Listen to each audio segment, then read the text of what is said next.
day. Chase McKay, Big Joe Dubin in for Jared on this fine Friday. Ian Safar behind the glass. We're broadcasting live at the Hiller Plumbing, Heating, Cooling, and Electrical Studios. Joe, what's up? Chase, my man, it's an honor to be in here today and filling in for the incomparable one, Jared Stillman, who I listened to yesterday, and I was making notations how many times he mentioned DeAndre Hopkins' name, and I stopped at 1,300, and I was like, I don't have any more paper, so I was done. Was it a drinking game? I hope not. Good Lord. I'd have been Dean done. Martin by the first 15 minutes. It would have been terrible. Well, excited to hang out today, Jared, with the day off, as Caroline alluded to just a few minutes ago. So Joe and I are going to be holding it down for the next 4 hours. Would love to interact with all of you. 615-737-1025. That is our phone line, driven by WilsonCountyHyundai.com. And we got we're going to talk a lot of sports, obviously, but we got a fun show planned today. We're going to talk to a comedian, Aaron Weber, who's a local guy that you know quite well from doing some things at Zany's. Yeah. Walt Wells, your buddy, Eastern Kentucky University head coach. He's the default when I'm on the radio. But we have a legit reason to talk to him today because with all the Power Fives and the SEC coming together, and does that kind of move out the schools on the lower level to play? I mean, so there's a whole – college football is evolving every day. So we have a reason to talk to him. Yeah, we're going to my best friend. The entire 3 o'clock hour talking college football. Love it. I am so pumped for that. So Love we it. will talk a lot of college football as we're close to kickoff for college football. Chad Withrow will join us at 5, and then we're going to go to Omaha and talk to one of the parents of a Tennessee baseball player. Yeah, talk to Jared Dickey's father, Keith, who, shocker, I went to high school with. Oh, McGavick. It's representing. Everything comes back to McGavick somehow, some way. So we'll talk to him. They've been out there, and I follow their family on the socials, and they went, to the SEC tournament, getting bounced out in the first day, going to Clemson, winning that marathon game over there, then going to Southern Miss, and all that happened there. So they landed out in Omaha today, and then, of course, the Vols play the LSU Tigers tomorrow night, 6 o'clock in Omaha. And I think that game, there's bad weather moving through. Surprise. Right. It's every time. I feel like Tennessee, that's just what they deal with when it comes to trying to play games. So we'll get into all of that today on the show, but I want to start with getting your opinion on something that we've been talking about a lot all day. Ja Morant gets a 25-game suspension from the NBA for his now second violation of showing a gun on social media. The NBA has a strong policy on that, and I agree there needed to be some sort of punishment. But the thing that is just flooring to me when you look at sports in general, not just NBA, but right. A guy gets suspended for an entire year for betting, and then a guy gets originally 6 games for very bad conduct in Deshaun Watson. Yep. And then that gets, extended, but still not the whole season. And it's just kind of like, I feel like we're missing the point sometimes on things going on. And my whole thing with Ja Morant, and I said this earlier today on Chase and Michelle, you got to read the room. I mean, look at what Nashville just experienced a few months ago with the tragedy at the Covenant School. Awful. And then it was soon after that, he's on Instagram, like trying to be cool and, showing a gun and stuff. And it's just that 25 games is pretty big. And I know the NBA PA doesn't like it, but I mean, I also think this is an opportunity to really send a message and hopefully make some change in a positive way. Does he not possibly lose about $40 million because now he can't get a supermax contract to a max because he's not going to meet the minimum number of games? Something like that. Yeah, I mean, I know he's gonna. Yeah, he's gonna miss out on some money, which I mean, that's obviously gonna get his attention. But at the same time, how much is he gonna learn from it too? I mean, I hope he learns a lot, but this is the second violation. It's like, come on, you can lead a horse to water, but you can't make him drink. Didn't he make, after the first time he got busted, the same kind of statement like, I'm sorry, I know there are kids watching me and I apologize, and then goes out and does it again? Right. Man, social media, and I think about this quite often. You go back to social media, if it's been in the 70s, like when the Raiders were playing, like when Stabler was out all night long at a bar or something, and so imagine that, social media back in those days. I mean, it was I'm not saying he's flashing a gun or anything. We Yeah. don't know. And so, but now everything is being taped, being recorded, you got to be so cognizant of all that. And when you lose, but 35 to 40 million to you and I is like, it's hard to wrap our mind around that. But when those guys are making that money now, sometimes the only way it gets to those guys is taking money from them.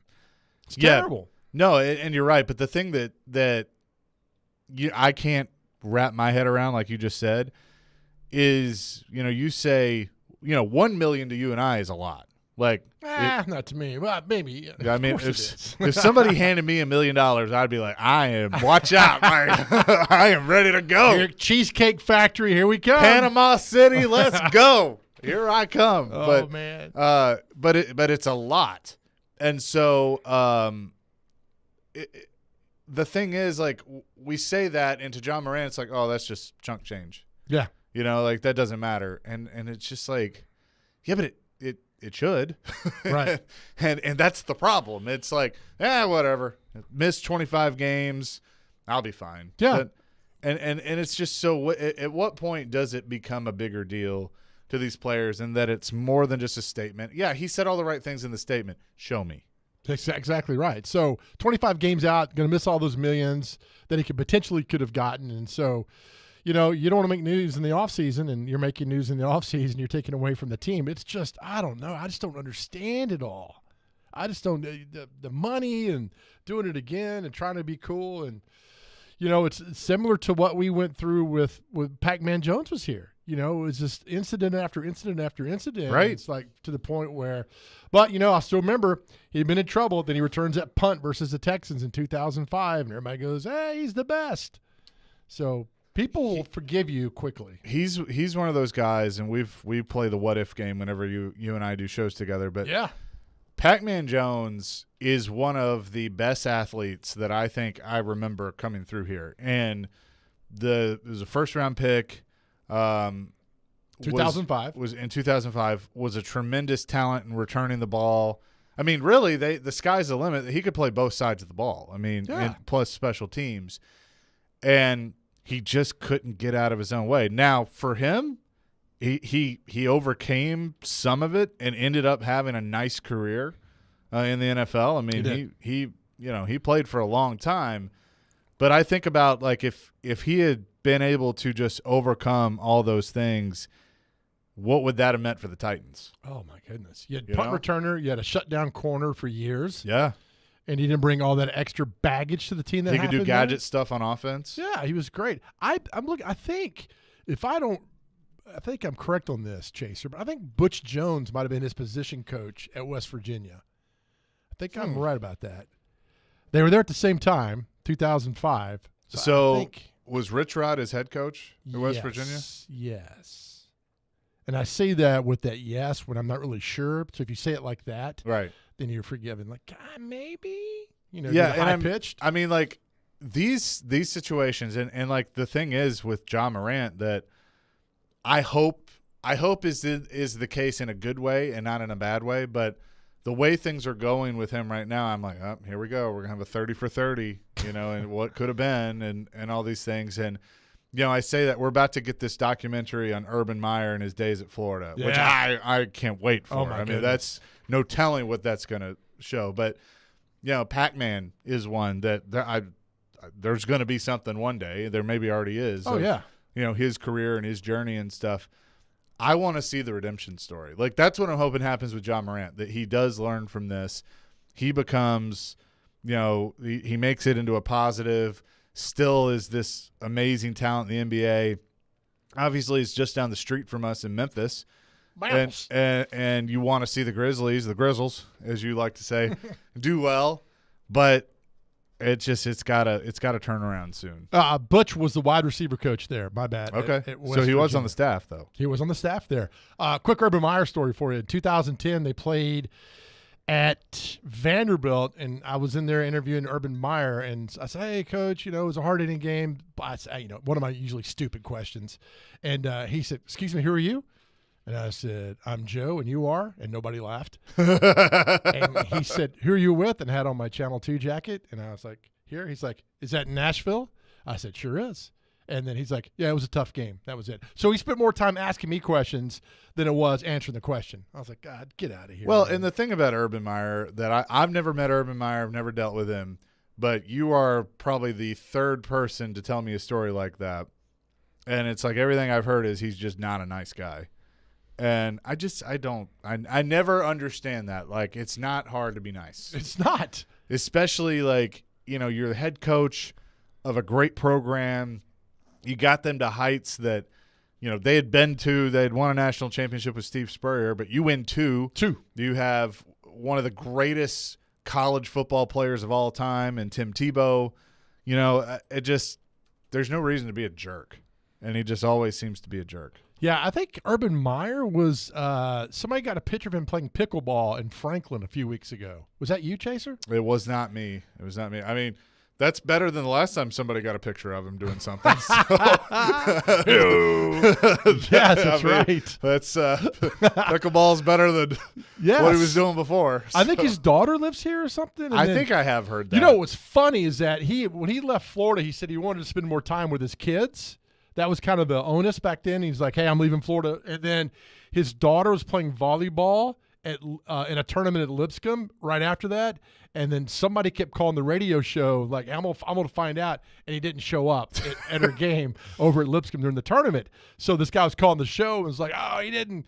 I mean, he's called him right here and said, Urban's not over there and he's full of crap and all that stuff. And so it was, be careful what you say because people will look into it, find out what's going on. They will always look into it.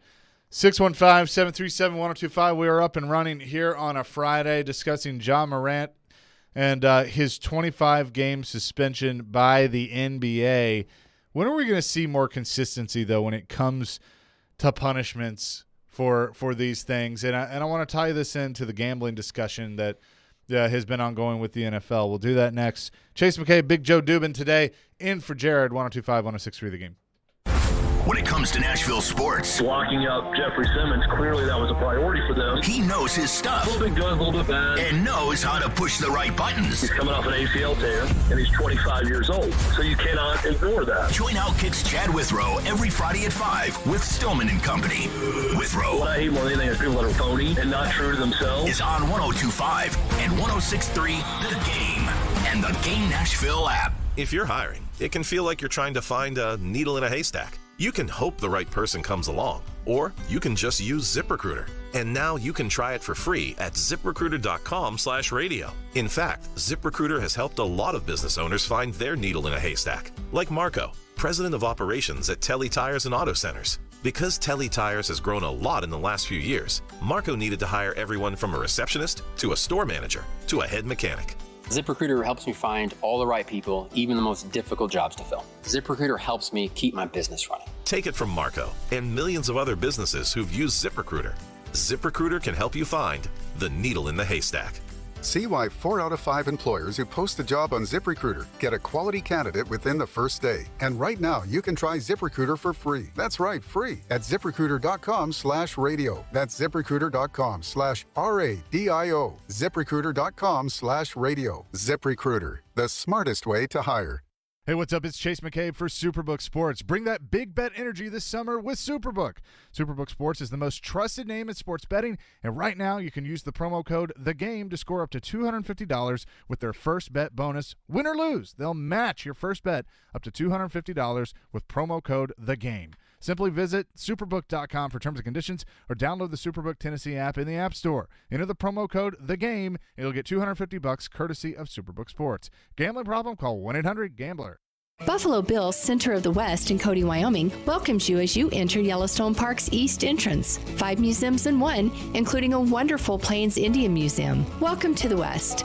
Buffalo Bill's Center of the West, Cody, Wyoming.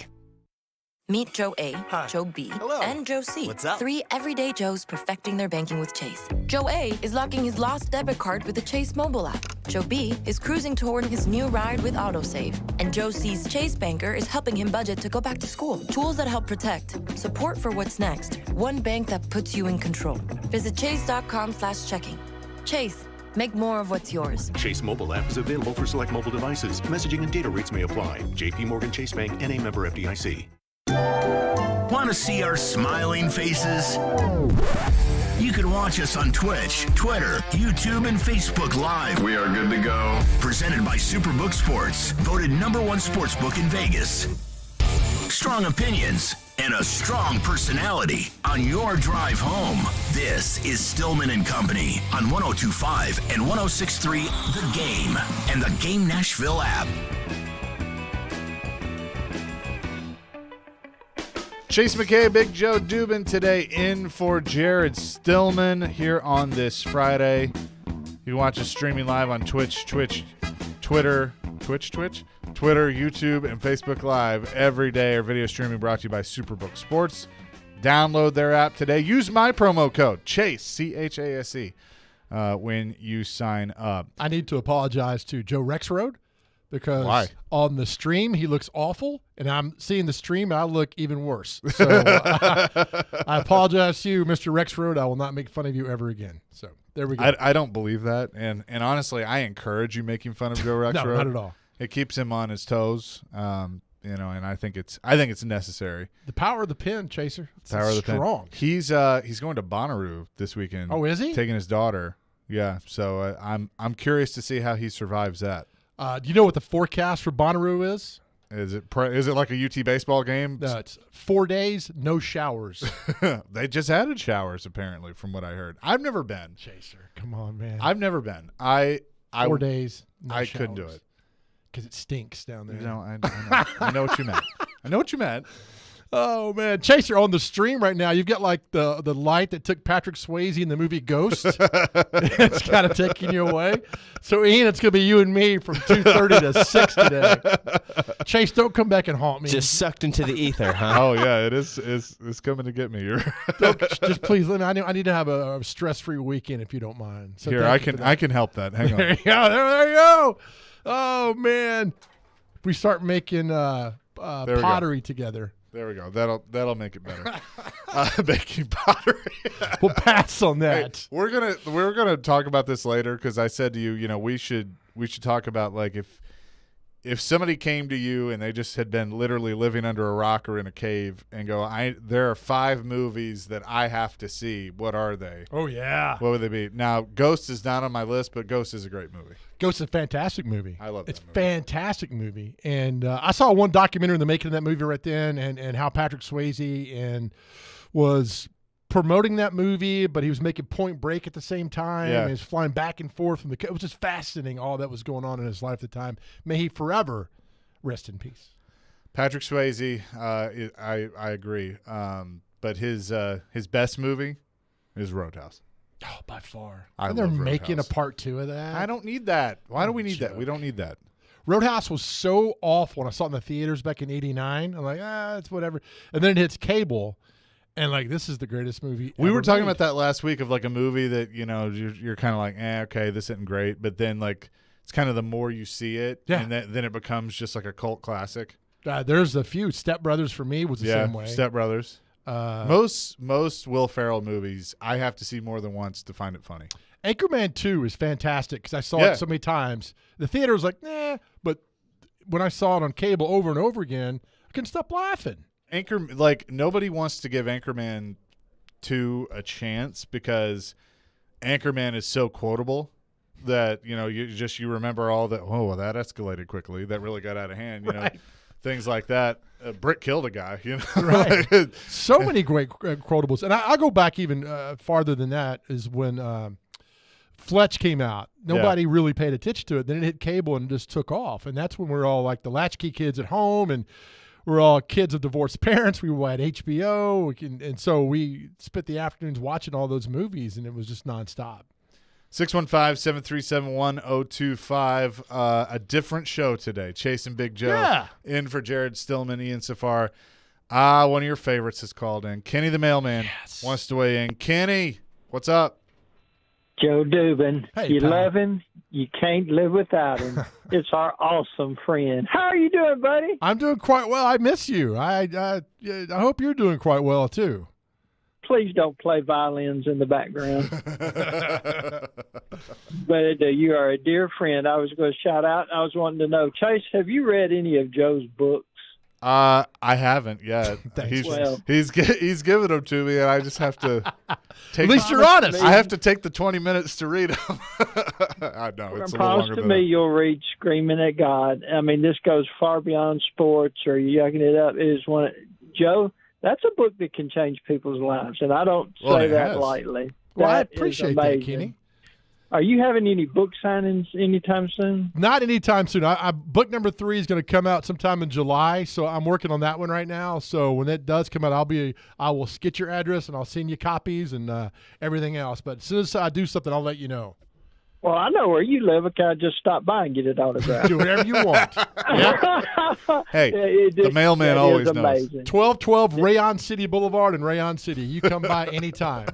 You know what? We laugh about it. And, Joe's got that sort of personality. He's on the line of genius and super quirky. But this is a book. If you're struggling in anything in your life, you need to read that. And it is an amazing book. One of the movies that sort of let me down, but the book is A++ Unbroken. The Ernie Zapparini life story. Louis Zapparini. His life story is far beyond what any movie can ever film. So. There are things out there that you need to check out, and one of them is Joe's book. What's the title of your book in July? Lord, don't hit that mailbox. It's about That's great. about live that. raising kids and just the daily, fun and adventures of raising kids and having fun and things that go on. So it'll be good. Well, good. Well, I've told 20 jokes about you, but there is a fondness there. I love it. See you later. All right. Thanks, Kenny. Kenny the mailman. Were you here the day that Plaster was on and I called in imitating Kenny and it went for 7 minutes a couple of years ago? Yes. Plaster had no idea. I think I was producing. You might have been. Yeah. I said, "Hey, George, how are we doing today?" I think you did. Yeah, because I think you've done that twice now. Because once I was on the air and Willie's like, "That's not Kenny." Oh, it was so much fun. That was years ago. Good times. Yeah, good times for sure. But appreciate that. And yeah, your books. I'm gonna read them. I'm not a book guy, and that's why I haven't done it. But that's okay, I buddy. will. I That's mean, all right. like you said, at least I'm honest. Well, Kenny gave a good testimonial for it. So just Amazon and type my name in, and they're all there, and they're good to go. And you have, I mean, like he talks about changing people's lives. Like you've ministered to people. I've gotten, and trust me, I'm not the example of anything perfect. But I've heard from so many people across the country who've picked up that I don't know, who just found my books. This first one, Create the Chaos, was a number one for a while, which was nuts to me. And then, but it was just, I like hearing from people that have read the book and it got them spinning in a positive way and made them think differently or change their lives in some sort of positive, fun way that they never thought could happen is really enlightening. I don't want to make a penny. I could care less about making money off that. That's not why I wrote the book. Just the simple fact that you could change your life and people out there are supporting you. I always tell people, in order for me to succeed, man, you got to succeed. Ian's got to succeed. Everybody's got to succeed. I can't just look at me. We all got to lift each other up somehow, some way. John Morant needs to read your books. He probably does, yeah. Yeah. I mean, I'm not joking. I'm saying that in seriousness. I mean, and I mean, there's so many athletes, and look, we don't know everybody's background and where they came from. And a lot of times – issues that may arise typically come from whatever their background was, and so many times, and I've heard Derek tell stories and other athletes of the hardest part about getting to that next level, whether it's the NFL or the NBA, is having to let go of people, that you've been around your whole life because it's a different world that you're living in. And I think that's been, that's John Morant's probably part of that. A lot of people torn the 50-50 of, they've been with me through thick or thin, and, and then, they bleed you dry with money. It's it's crazy. Right. But, if somebody called you, whether it's from the Grizzlies or the NBA or whatever, and said, want you to speak to this young man, what would you say? Gosh, that's a good one. Because I think you got to be different. Everybody's like, hey, man, you have this great opportunity in front of you. I would be focused more on what happens you keep going down this path. Yeah. I wouldn't be, because I'm sure people in his ear like, hey, you're missing $40 million and you got to turn your life around. I'm going to say, keep going on this path. Here's what happens. And I think that stark reality wakes a lot of people up. That's what I would do. Yeah. And I think if you relate it, because so many times when we're trying to mentor somebody, I mean, I do it, you talk about yourself, and because that's the experience that you have. Right. Like I can relate to my experience, and then you try and use it to mentor someone, and that does work. I'm not saying that's the wrong way to do it, but if you turn it into think about you and think about how this can affect you, think about how it already has affected you, and if you keep doing this and this and this, you've gotten one chance, now you're getting another chance, probably not going to get a third chance. Yeah, I'm thinking, we had Pac-Man here. I know Kenny Britt got in some trouble when he was here as well. And there's a few things like that. We see it differently from the outside looking in, like here's this opportunity.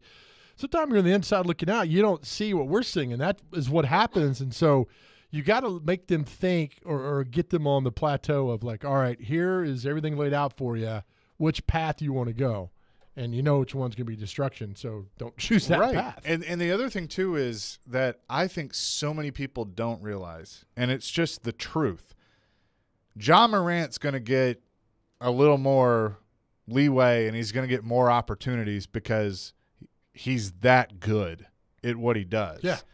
As opposed to if it was Chase McCabe, who was some Scarbini, as Jared likes to say, on the Grizzlies, like, I'd be gone. I'd be out of the league. So he's got to recognize that too. But eventually you run out of strikes, right?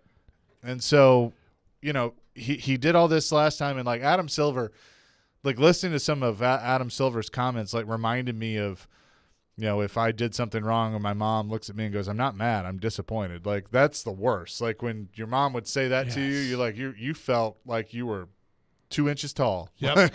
It's the worst. Yeah. One time, this was a couple years ago, I cut a person off in traffic. Didn't mean to. And they pulled up next to me, and my window was down. It was during the summertime. And they rolled their window down. And I was like, here we go. And it was a lady, and she gave me the thumbs down. And I'm thinking, I have no comeback for that. No. I can't yell at her. I severely disappointed this lady. And she's beyond mad. She's disappointed. And she just drove off, and I was like, God, I'm going to forever remember that. I've done that before, and I was like, I feel so bad. Like, I'm waving and everything, and they're flipping me off, and I'm like, I'm sorry, I didn't mean to. Especially in today's traffic. Speaking of that, the bear that's around Middle Tennessee that's been around, have you seen this story? Do what now? There's a black bear that's on the loose in Middle Tennessee. No. Yeah, he got hit by a car yesterday off like Nolensville Road or something. I'm not kidding you. It was a Tennessean had it last night. It's a story. It was black. I don't know if it's a black bear or bears. Is he okay, or did it? We were traveling around, right? I think so. Yeah.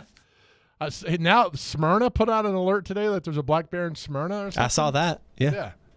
But he was hit, evidently. Does it shock you that he was? That's why I tweeted out last night. We need more sidewalks in Nashville. Well, I mean, like, okay, a grizzly bear is bigger, but a black bear. I've seen a black bear, like being up in Gatlinburg and the cabins. Like, you'll walk outside and like there's a bear chilling. Right.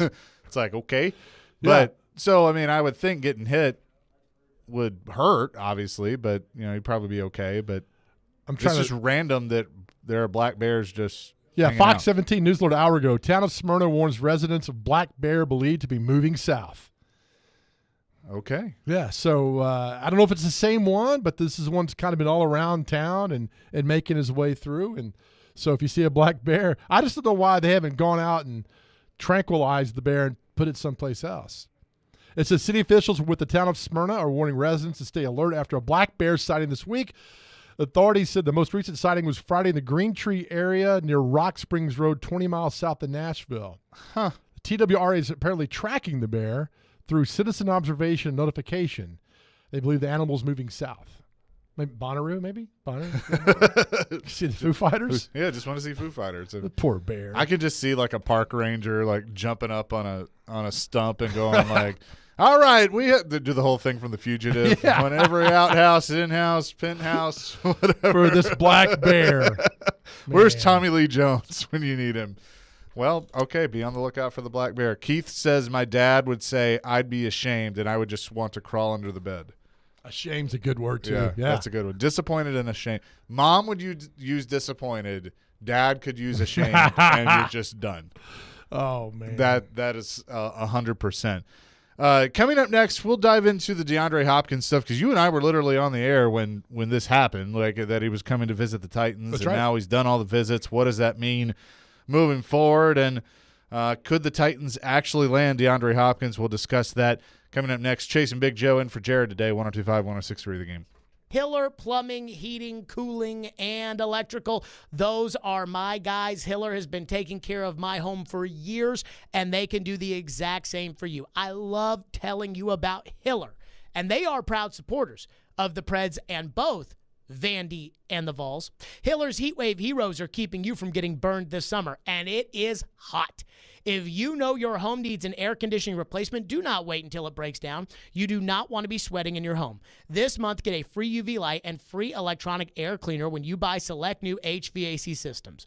Or get a whole home water filtration for just $59 a month. Or get a new whole home generator for just $139 a month.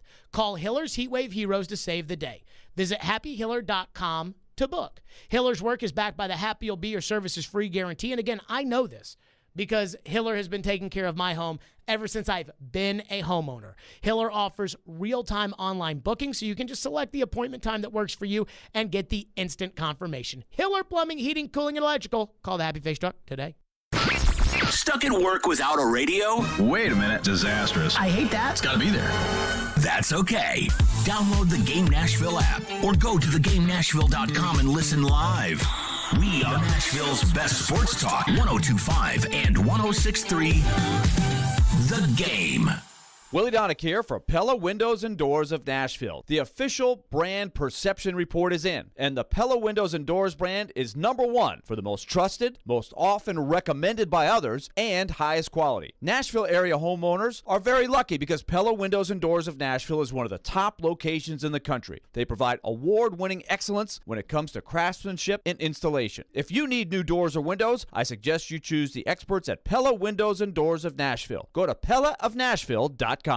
Does this sound familiar? Did your agent provide excellent entertainment with their TikTok videos and constant social media posts about themselves while completely ignoring that you hired them to sell your home? Did they tell you how wonderful they were? How many followers they had? They probably never sold your home, but hey, they did get 15 likes on their selfies. Hashtag my clients love me. Don't let that happen to you. Google TJ Anderson Homes and see why the only likes we care about are our clients loving our service. Ask us about our prepay with TJ option and how it can save you thousands. TJ Anderson Homes of Benchmark Realty. Office number 615-432-2919. Buffalo Bill's Center of the West in Cody, Wyoming welcomes you as you enter Yellowstone Park's east entrance. 5 museums in one, including a wonderful Plains Indian Museum. Welcome to the West. Buffalo Bill's Center of the West, Cody, Wyoming.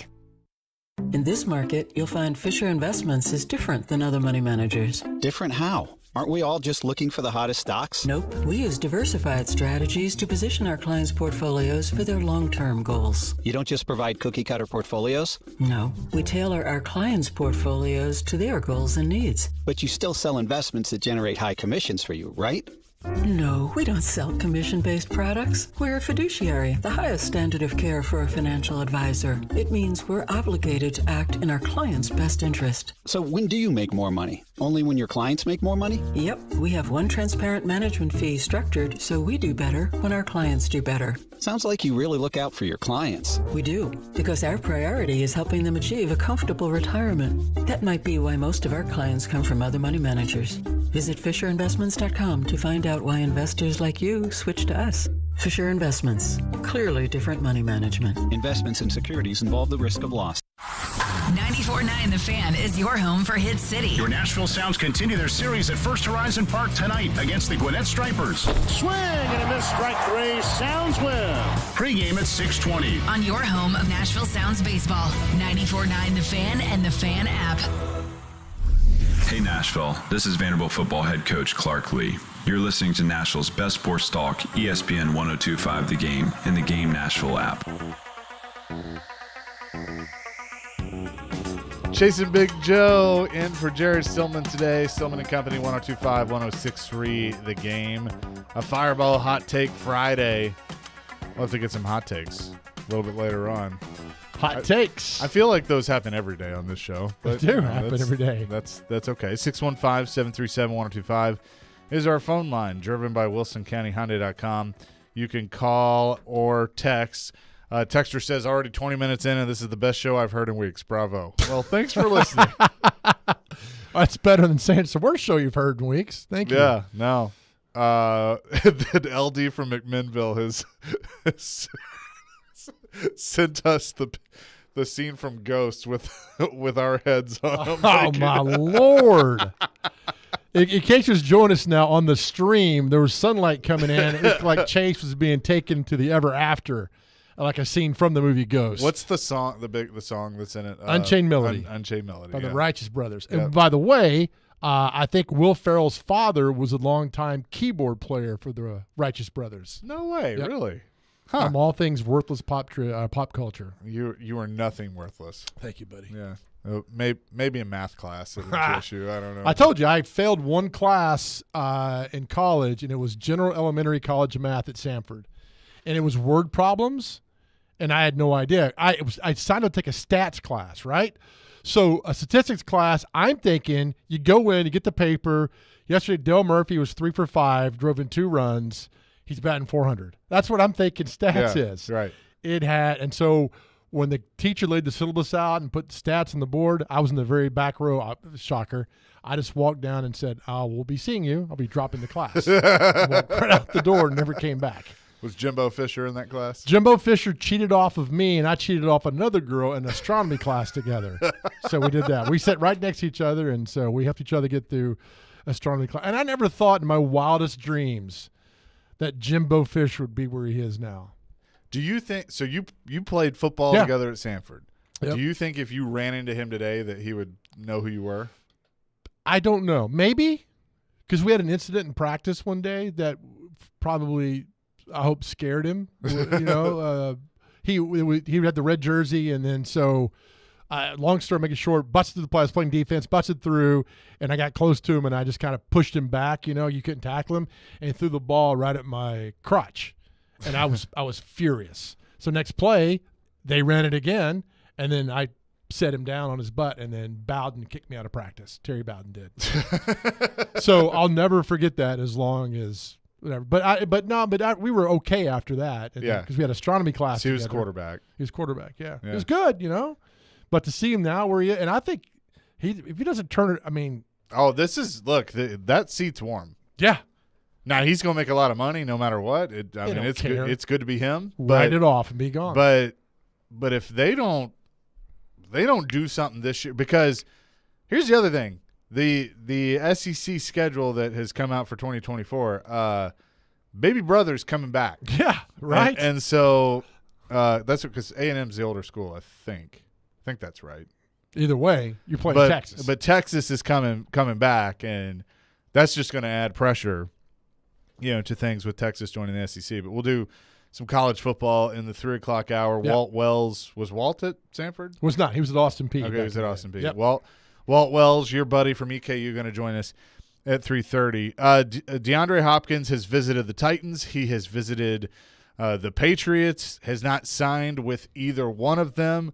But I know a lot of people kind of feel, all right, well, maybe the Titans are the best fit. Now, I know – looking at it, I'd probably rather play for Mike Vrabel than I would Bill Belichick at this point because, how much do you want to deal with, on to Cincinnati? And then Bill O'Brien, supposedly he has a bad relationship with him from their time in Houston, so it makes sense there. Tim Kelly, the offensive coordinator here. But also, Ryan Tannehill's a better quarterback than Mac Jones. It just is. Yeah, 100%. So I feel like that would certainly be a better fit. But Teron Davenport, Titans NFL Nation reporter for ESPN, was on Stillman and Company yesterday for the TD Power Hour, and Jared asked him about how confident he is that the Titans are confident that they're going to land DeAndre Hopkins. I don't think they're concerned about him going anywhere, to be honest with you. I think, like I said, they're confident in what they put in front of him. And they believe that he's going to be a Titan. But, look, you could be confident all you want, and that's not going to make it happen. Ultimately, it's going to be money. So that's really where it's going to count. What do you think about that? It's all about money. He's not – do you think he's going to a place where he can win a Super Bowl? If did, he would take that lesser money and go to the Chiefs. Chiefs, yeah. or to the Bills, or the Bengals, something. You play for $1 million. So I don't blame him at all for going the money route. But coming here, does it make the team better? We've been down that avenue with Andre Johnson and Julio Jones, and it just didn't do anything. Yeah, okay, so that's a great point. It does make the team better, or he does make the team better, because he's 31. He's at a different point in his career than Andre Johnson and Julio Jones were. I don't compare him to them at this point in his career. I still think there's production there for DeAndre Hopkins. Are they a DeAndre Hopkins away from winning the Super Bowl? No, I'm not going to go that far, because there's still giant question marks about how much better is his offensive line. What is Derrick Henry at this point after another year of playing the way that he plays? Can Ryan Tannehill bounce back from the injury? And Treylon Burks is the other one that, is he going to take a major leap from year 1 to year 2? He has to. Treylon Burks doesn't scare me. No, not right now he doesn't. Not at all. It doesn't scare me at all. I just remember going back 2 years when Julio Jones signed, everybody was going crazy and all that. And I don't know. I just seeing these retreads with whoever it is, Jadeveon Clowney, Julio Jones, Andre Johnson. How bad do they want to be here? How bad do they want to play? We don't know. You pay him his $15 million, and he gets his $15 million, whatever the million is, and I don't know, man. It's just they sign him. If you hope he could do something to elevate your team to another level, we'll see with that. But I'm not a fan of this. They're not gonna listen to me at all anyway. It just doesn't matter. But if he could get you and think you could compete, then go ahead and sign him. Go ahead and do it. Roll the dice. Put him in here. Let him work. There's reports, listened to Stillman yesterday about, is he going to skip training camp and come in later on? And that's a red flag to me. Mm-hmm. If you're going to skip training camp, get in here and work out with the team and don't show up the week before the game starts. I don't know. You're the team. You control the narrative, not the player. Yeah, you do, 100%. So I'm just curious of where this is going to go, but I think what's fascinating too is, for all the people that want to say, like, nobody talks about the Titans, nobody likes the Titans, nobody nationally cares about the Titans. They're not going to ever. Well, my point is, I feel like that a lot of these so-called experts actually feel like the Titans have a chance to land DeAndre Hopkins, which is kind of different from the narrative. We'll discuss that coming up next. Stillman and Company chasing Big Joe in today for Jared. 102.5, 106.3 The Game. The college football season never stops. ESPN college football analyst Trevor Manich joins Stillman and Company every Tuesday at 4:30. They've got to do what Nick Saban in Alabama has done so successfully over the last 10 years. Presented by Houston Clinic Orthopedics on Nashville's best sports talk, 102.5 and 106.3 The Game and the Game Nashville app. Sometimes you want a sure return on your investment. That's where CDs come into play. At F&M Bank, they've been providing smart choices to customers for over a century, including CDs that are a great way to save. You make a deposit and collect the earnings on your terms. Great rates, predictable results, and backed by the Federal Deposit Insurance Company. That's smart banking. Life is complicated. Banking shouldn't be. So go see them at one of their 20 locations across Middle Tennessee and Southern Kentucky, or online at myfmbank.com. F&M Bank. Banking made easy on purpose. Member FDIC. The team at Mercedes-Benz of Music City have done it again. Here's Edwin Vickery to explain. 4-time recipient of Best of the Best. Less than 10% of the dealers in the country receive this award. How did you do it? We say culture eats strategy for lunch, because we can strategize all we want, but unless you have the right culture and chemistry in the dealership, it will not work. Live the dream at Mercedes-Benz of Music City, mbofmc.com.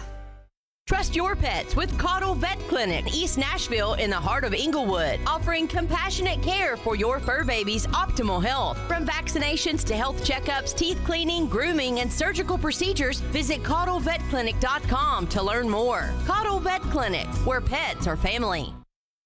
Men, this is Evan Bass for the Tennessee Men's Clinic. If you're suffering with erectile dysfunction or other sexual health issues, you need to know that there is no one-size-fits-all treatment, because everyone's made differently. That's why our urologists and medical providers offer a broader array of treatment options and can even combine or adjust treatments for greater effectiveness.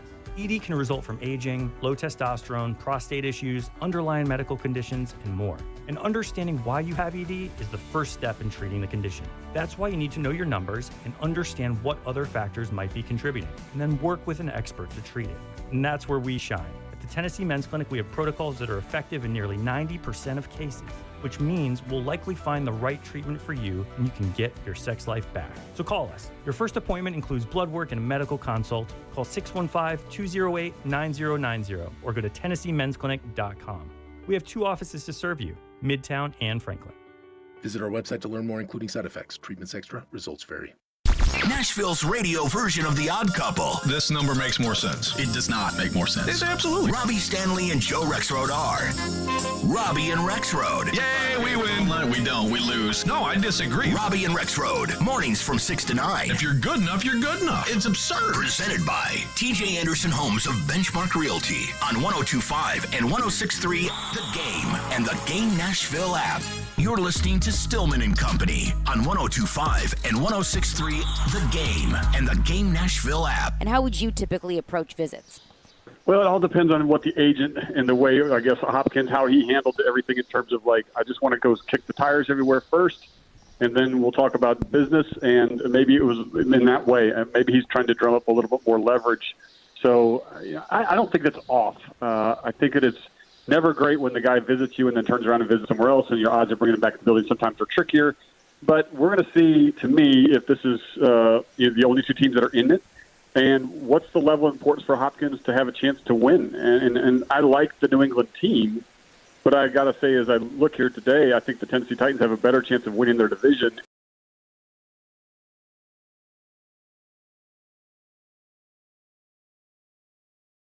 Former general manager. What is this? I know this. Miami Vice. This is Miami Vice. Oh, You're man. right. Oh, wow. Do we have a Black Bear update? Your favorite song. I love that favorite, song. Do we have a Black Bear update? Well, you're the Black Bear expert. Okay. Roaming through South Nashville, and now Smyrna's on alert. Now, I was just looking at this because people are asking for updates on the Black Bear that we were talking about earlier. So we'll bring you those on the quarter hour. Is that what we're going with? So the update yesterday from the Tennessean was the South Nashville Bear spotted this week was struck by a vehicle along Harding Place, but is believed to be alive. So that's the latest we had. Now town of Smyrna put out an alert. This is be on the alert for the Black Bear coming your way. So is it multiple black bears or is it one black bear? I think it's just one. Well, he's making the most of his trip here, and we know that. I mean, what's he do? Did he go to the Country Music Hall of Fame? Yeah. Is he going to Bonnaroo? I don't know. I mean, DeAndre Hopkins should have taken this trip around with the bear. The bear's been everywhere. The bear knows more about this town than this anything. is what I would. Okay. One of your former employers, WSMV crew, runs into Black Bear while reporting in Nashville neighborhood. So they have actual video of it. Do they really? Yeah. Oh, he's chilling like that. It's either a black bear. That looks like a very cub, a very cute labradoodle from afar. That's what it is. I hope it's just a very cute labradoodle, and I hope nobody hits it. What would you do if you're just, you hear a noise outside and you walk out of your house and there's a black bear just hanging out? That is an excellent question because I've heard you stand still, you don't run, but you said earlier a grizzly bear and a bear. Yeah, a black bear. Like you look at this thing. He doesn't look very big. Still eat you alive, though. Sure. I mean, but. What if it's on its way to Jay Cutler's house? Yeah, well, I mean.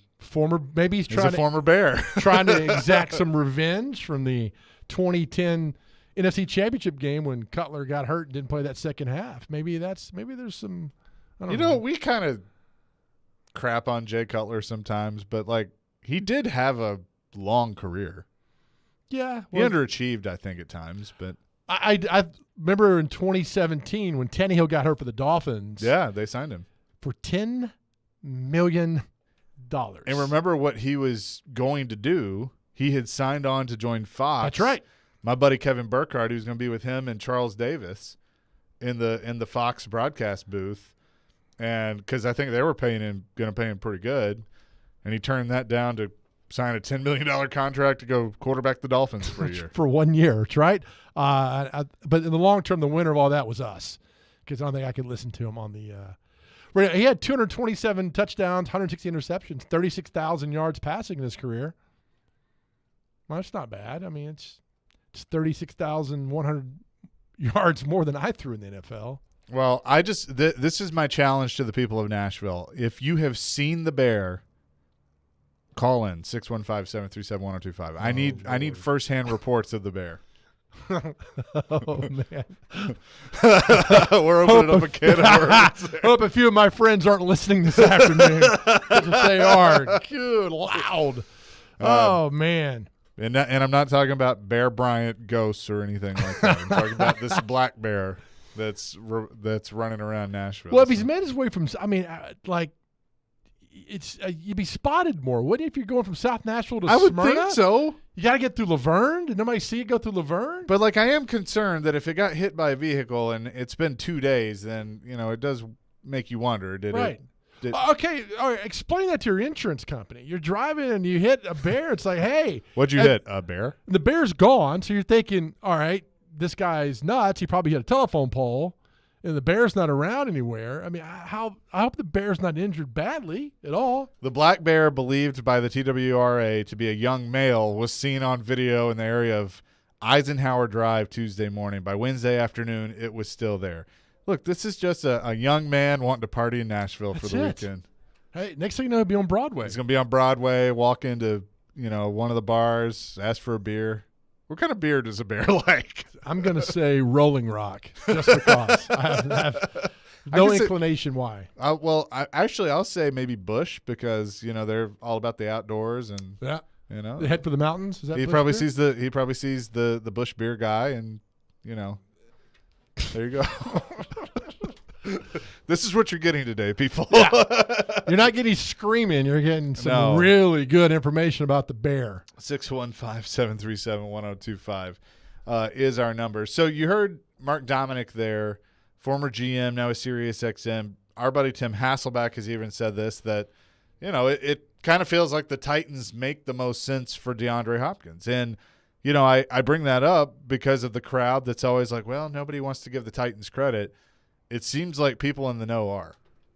Why is no other body reaching out? What, just 2 teams? Why, I don't, maybe, do other teams need receivers, or are these 2 the ones that have just kind of been the ones that are in desperate need of more receivers? I don't know. I don't know why, the Browns need them. Do the Lions need receivers? I don't know. And so you bring them in, get them to work, and, these players seem to love Vrabel. So, except for Julio Jones and I mean, you can always tell who Vrabel likes and who Vrabel doesn't like. Right. I mean, he doesn't really hold back. No, not at all. Texter on our text line says the bear would like land shark. It's a good one. It's a good beer, actually. It's a very good beer. I like that. So I don't, plus I think Stillman had a good point. Or that GM he had on yesterday, Dominic was on yesterday. Mark Dominic. And it said, this is summertime. I mean, a lot of these front office people are gone. I mean, they're on vacation. They're enjoying their time. They've planned this vacation for months. And now is he going to, Hopkins on July 6th, hey, I'm going to sign with Tennessee. Everybody's going to come back. Big press conference that's going on. There's a lot of moving parts to see here what happens with Hopkins, but they feel like he's the guy to bring him in. By the way, DeAndre Hopkins went to the same high school as Pistol Pete Maravich. Really? Yeah. Which adds nothing to the value of this, just the simple fact that Pistol Pete is one of the best college basketball players of all time. Yep. LSU, of course. Yes. I remember one time we were talking in high school, and I was talking with coaches and stuff, and like, okay, who would be on your team? And everybody, of course, is saying Jordan. Okay, even though Jordan had a better NBA career, he obviously had a good college career, but everybody said Jordan. And I was like, I want Pete Maravich. They looked at me like, Pistol Pete Maravich? I'm like, yeah. You know what he averaged in basketball for his career, 3 years at LSU? 44 points a game. Yeah. Without the three-point line. He was ridiculous. Oh, yeah. Think about if he had the three-point line. Good Lord. Because the three-point line in college basketball was like 82. It came out because NC State, it might have been after, it had to be after NC State won in 83. They had in the ACC that year. Didn't translate to the tournament, but it came out soon after that. And then Vanderbilt, of course, was up until recently, was one of the teams that made a three-pointer in every game since it was instituted. It was Princeton, UNLV, and Vanderbilt. And then Vanderbilt didn't do it a couple years ago. So now it's just Princeton and UNLV? I guess so. That's what it was up until a couple years ago. Didn't have that. What a stat. What a stat to have. It is. Pistol Pete, by the way, passed away in 1988, 40 years old. But an awesome player. Yep. Awesome player for sure.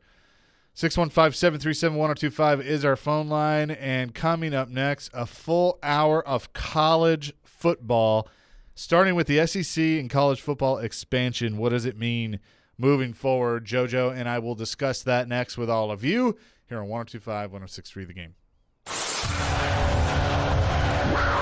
I think there's a lot of talent. The Predators' offseason plan is taking shape as incoming GM Barry Trotz and new head coach Andrew Burnett look towards the NHL draft in late June. It's a really exciting time. I think there's really exciting players. How much change will they see with the Predators roster? Big premium on development right now with our young guys. That is our lifeline. We are your home for Smashville. 102.5 and 106.3 The Game and the Game Nashville app.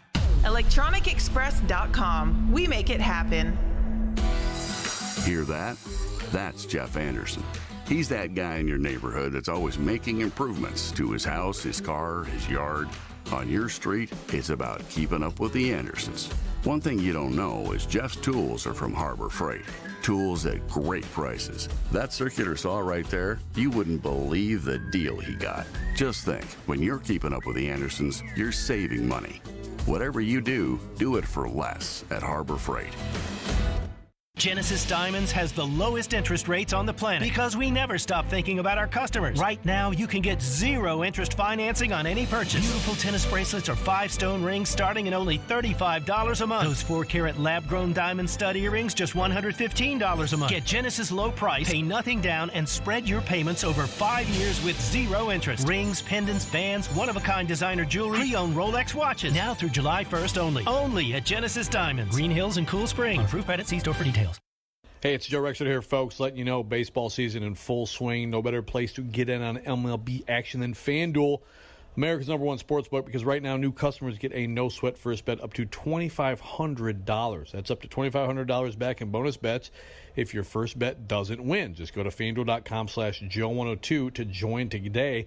If you want a little advice from me on baseball betting, bet against the Detroit Tigers and bet the under in games the Tigers are participating in because they cannot score any runs. There's my snarky little bit of advice for you. Don't miss your chance to snag a no-sweat first bet up to $2,500 when you join FanDuel today. Again, FanDuel.com/Joe102 to sign up. FanDuel, official partner of Major League Baseball. Major League Baseball trademarks used with permission. And, of course, you must be 21 or older and present in Tennessee. First online real money wager, only $10 deposit required. Refund issued as non-withdrawable bonus bets that expire in 14 days. Restrictions apply. See full terms at FanDuel.com/sportsbook. Gambling problem? Call the Tennessee Red Line at 800-889-9789.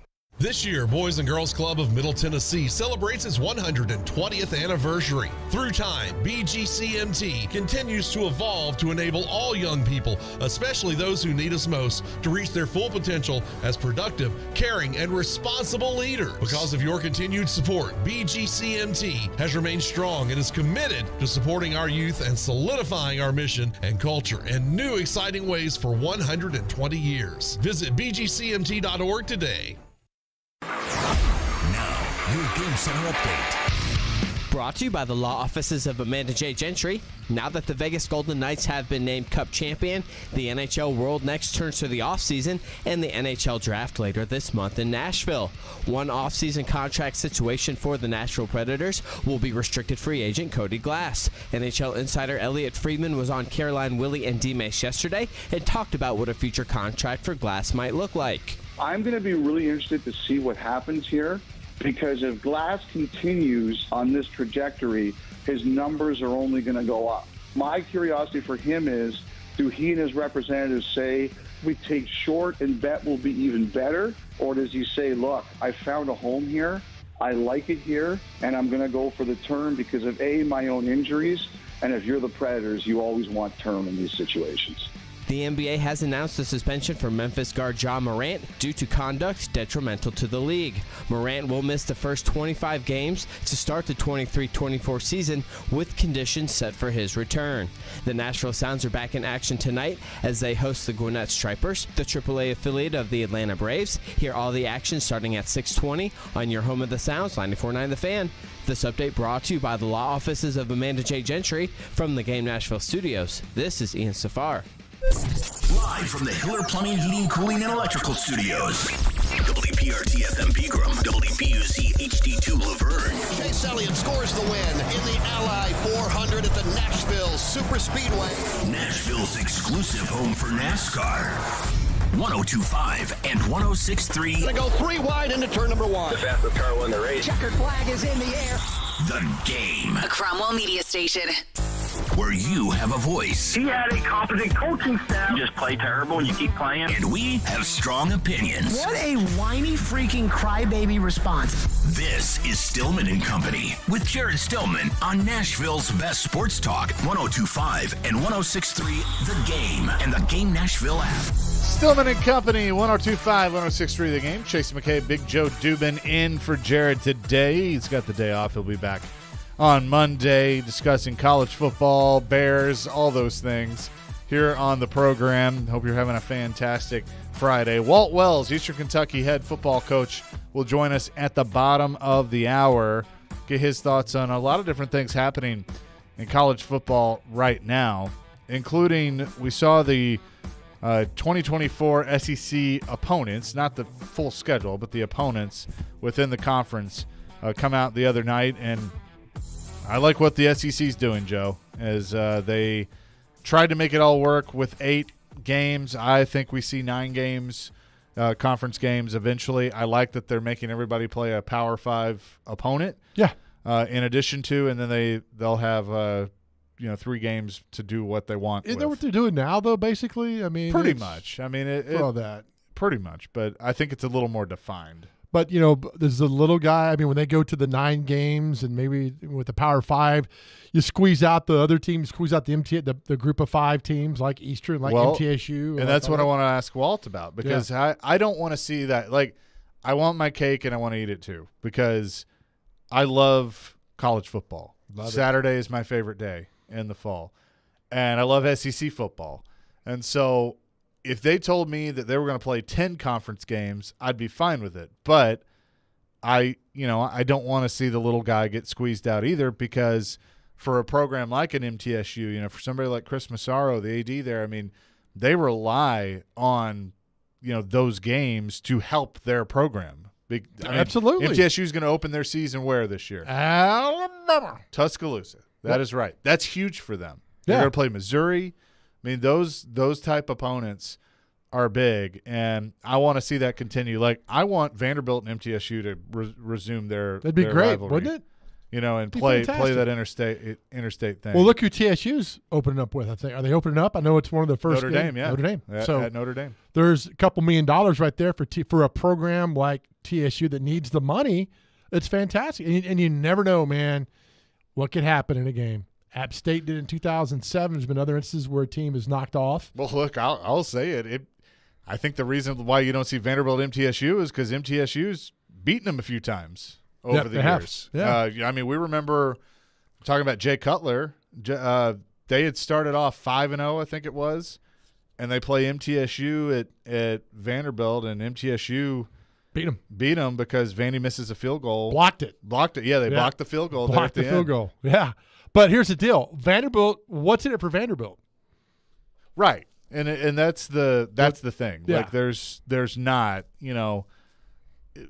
that and that's why, Vanderbilt kind of looks at it as we got to do what's best for us, where it would be cool, I think, around here a local program, 2 local programs playing. Absolutely and would I'm not be. saying that they don't. They played TSU a few years ago, did a series with them.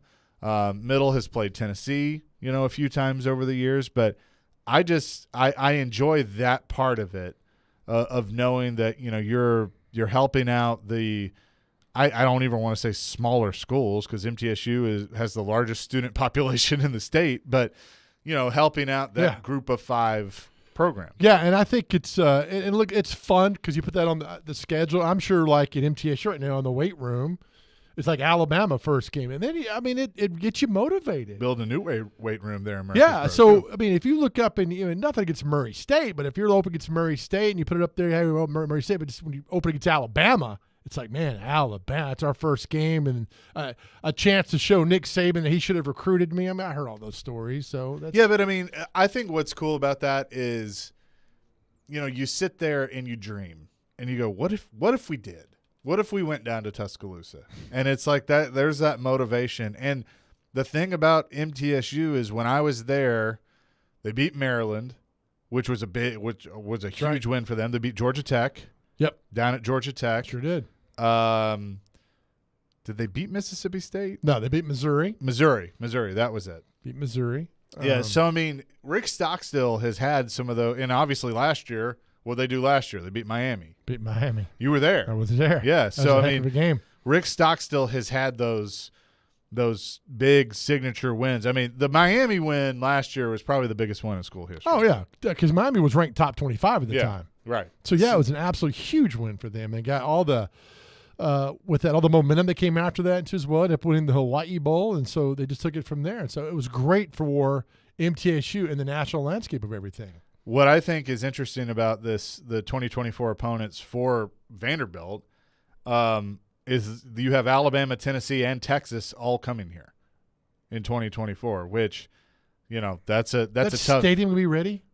I think parts of it will be. I don't think the whole. So what's thing. it going to hold? 20,000? Yeah, I don't know. I mean, and do you wonder if maybe they move one, over to Nissan? I wouldn't, but just jam 20,000. I think that'd be great. Can you that'd be fantastic. The atmosphere of just a 20,000 play as Vanderbilt plays Texas. Yeah, get them on your campus. I love that. Just jam them in there. That'd be great. So hopefully the stadium's done. But if you're smart, you buy season tickets to Vanderbilt next year and then just sell those bad boys if you don't want them. Make a little money off of it. Sure. But yeah, and then you got the return of Texas A&M, which will be awesome. That'll be at Kyle Field and at Texas A&M. Tennessee, they were somehow able to preserve Alabama, Florida, Kentucky, and Vanderbilt all on Tennessee's schedule, which I thought was – I honestly was worried that the Florida game was going to come off. I really was. Schedule, man. Tennessee's schedule's rough. Yes. At Oklahoma, at Georgia, at Arkansas. Yep. Ouch. You welcome Alabama, Florida to town. So, but that's what you're signing up for. So no longer, remember, it used to be in college football, if you lose one or, game 3, you're out of it. Right. Now it's like you've got to give some credence to Alabama, Georgia if they have a loss, which they're going to play next year. Well, and the playoff's going to expand. Oh, I hated that. So, did you? Yeah, they're going to complain why 16 teams aren't there. Then we're going to complain why 2014. It's going to be more and more like, oh, we had 36 teams in there. See, I would have been fine. They're going to 12. 6 would have been really cool because like you could give a couple of off weeks, for the top 2. Right. I'd have been fine with 8. Like 8 to me is a solid number. Yeah. Because 4 has always felt like it was too few, but it was exciting and it gave us a lot to talk about. Mm-hmm. 8 to me is the magic number. 12 feels like too much. Because if you're just seeding 1 through 12, like how many times you really think the 12 seed's going to win the thing? Very, very rare. I mean, how many times do you think the 8 seed's going to win the thing? Not much. That's they might make a nice little run, but man, it'd be tough. You have to dethrone Georgia, Alabama, Ohio State. Like until I see that, because those are the ones that are consistent, in getting there. Yeah, so it's going to be. They'll go through 2024 with this schedule for the SEC. It's expand to 12 next year or this year. I don't know. Is it next year? 12 teams in the championship game or in the playoffs, or is it maybe? I don't know. Is it when? Does it go to 12 next year? I think it is next year. Still 4? Yeah, I think next year I think they were corresponding everything with Texas and Oklahoma moving to the SEC and and then I think USC and UCLA are moving to the Big Ten around the same time. Which, yeah. I mean, you're going to have 2, maybe 3 major conferences before this is all. I mean, we say Power 5. It's right. It's coming down the pike. Yeah, it's coming down the pike. I don't know, man. I'm old school, harking back to the days where there were 10 teams in the SEC, and you win, you go to the Sugar Bowl. It was so simple back then. And you had the Big 8 and the Pac 8 and the Southwest Conference. Southwest. You had Beano Cook that one time made the crack about Vanderbilt. The only way Vanderbilt's going to win the SEC if the other 9 teams go on probation. People went crazy over that. That was like early 80s he said that. Also said, you can't be Harvard of the South 6 days a week and Alabama on Saturday. All those things that went on like that. I just said it was simple back then. I mean, look, he's not wrong. And for a while, I mean, I will say they have changed. I've seen this change with them over the last 5 years especially. But, it was at the time, I think it was a true comment. Yeah. Oh, yeah. But they're not winning the SEC anytime soon. Sorry. No, but I do love what Clark Lee's doing. Yeah. Clark Lee is building a program. Absolutely. And it's no disrespect to Derek Mason. I thought he did a fine job with what he was dealt and what he inherited, which wasn't much. Clark Lee's building a culture and building a program. And I look forward to seeing that build. Yeah, you look at it, current members, there are 5 schools that have not won an SEC championship. And A&M's only been in since 2012, Missouri 2012, but South Carolina came in 92 and Arkansas came in 92, nothing. Of course, Vanderbilt's the other one. How many SEC championships has Alabama won since, I guess, 1933? If you get within 2, I'll give you a prize. I'll give you a date with the Black Bear. Since 1933. How many SEC titles has Alabama won? Come on. 25. 29. Okay, well, I was close. Second is Georgia with how many? So Bama's got 29. Georgia 23. 14. Wow. Trailed by Tennessee with 13. LSU's got 12. And Tennessee hasn't won an SEC title since 98. So that's 25 years they have not won an SEC title. Feels like 98. Does. It's like yesterday, man. 25 years ago. You know what? I'm going to ask you a question that Michelle Knezvik asked me on our show in regards to Tennessee athletics as a whole, but it starts with football. Okay. We'll do that coming up next. Walt Wells at the bottom of the hour on Stillman and Company, chasing Big Joe in today, 102.5, 106.3 The Game. Want to jump into the mind of a 15-year NFL vet? Well, here's your chance. D-Mace. It's Ask D-Mace. Come on, bring them on. Ask questions on football and life to Derek Mason every Friday at 12:30 on Ask D-Mace. Don't mess with her. The skilled guy. Money reigns supreme. On Caroline, Willie, and D-Mace. On 102.5 and 106.3 The Game and the Game Nashville app. So happy it hurts. Bryan Adams. See him live in concert in Nashville. The So Happy It Hurts Tour. With special guest Joan Jett and the Blackhearts. This Saturday at Bridgestone Arena. Get tickets now at livenation.com. For more, check bryanadams.com. Father's Day is here. Save big on last-minute gifts for Dad at Electronic Express. Don't miss a TCL 55-inch 4K TV for just $269 or an LG laundry pair for only $549 each. Get gifts for Dad with huge savings in every department. Computers, appliances, 4K TVs, smart home, furniture and mattresses, and more. Get a SkyTech gaming computer for $899 or a Traeger Pro Series grill for only $499. Get up to 3 years free financing throughout the entire store. Electronic Express. We make it happen. Are you drowning in credit card debt? Want to get cash out of your home's equity? Loan Pronto can do it now in less than a week. Hey, Willie Donick here. That's right. Loan Pronto's Equity Express line of credit just got even faster. You can get $50,000, $100,000, even $200,000 in as little as 5 days. You don't even have to touch your primary mortgage. You can keep that 3% rate intact. Get just the money you need and pay off all those credit cards or get that home improvement project started. With this revolutionary program, you can access up to 90% of your home's value, and in most cases, there's no appraisal. Stop paying insane interest rates to the credit card companies and get tens or even hundreds of thousands of dollars in cash in as little as 5 days. Call Loan Pronto now for the even faster Equity Express line. 615-499-5780. That's 615-499-5780 or go to loanpronto.com. 615-499-5780. Equal Housing Lender, NMLS 1661781, subject to lender approval. The spring menu is here at Kitchen Notes in the Omni Nashville Hotel, featuring their signature cast iron pie with herb roasted chicken, English peas, carrots, potato, simple greens, and a toasted biscuit crumble topping. Or garden succotash with snap peas, black-eyed peas, roasted peppers, sweet corn, tomato, and caramelized onion. Or try the steak fritas with pan-seared ribeye. Kitchen Notes in the Omni Nashville Hotel, open daily till 2 with brunch Friday, Saturday, and Sunday from 7 till 2. The Nashville Area Chamber of Commerce's 5th annual Nashpreneurs Conference on Wednesday morning, June 28th, will join local small business leaders, creatives, and entrepreneurs for an interactive event focused on access to capital, including angel investors, banking relationships, fund management, and more. The Chamber will welcome keynote speaker Mignon Francois, newly published author and founder of the Cupcake Collection. Time is running out to save your seat.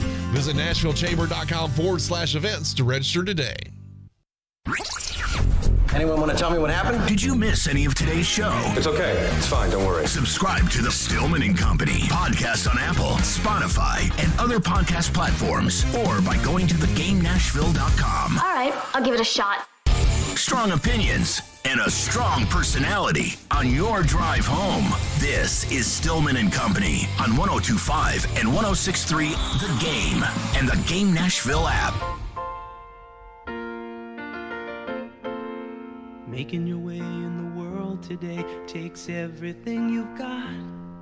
Stillman and Company, 102.5, 106.3 The Game. Chase McKay, Big Joe Dubin in today for Jared Stillman. Talking a little college football, some TV themes, Walt Wells at the bottom of the hour.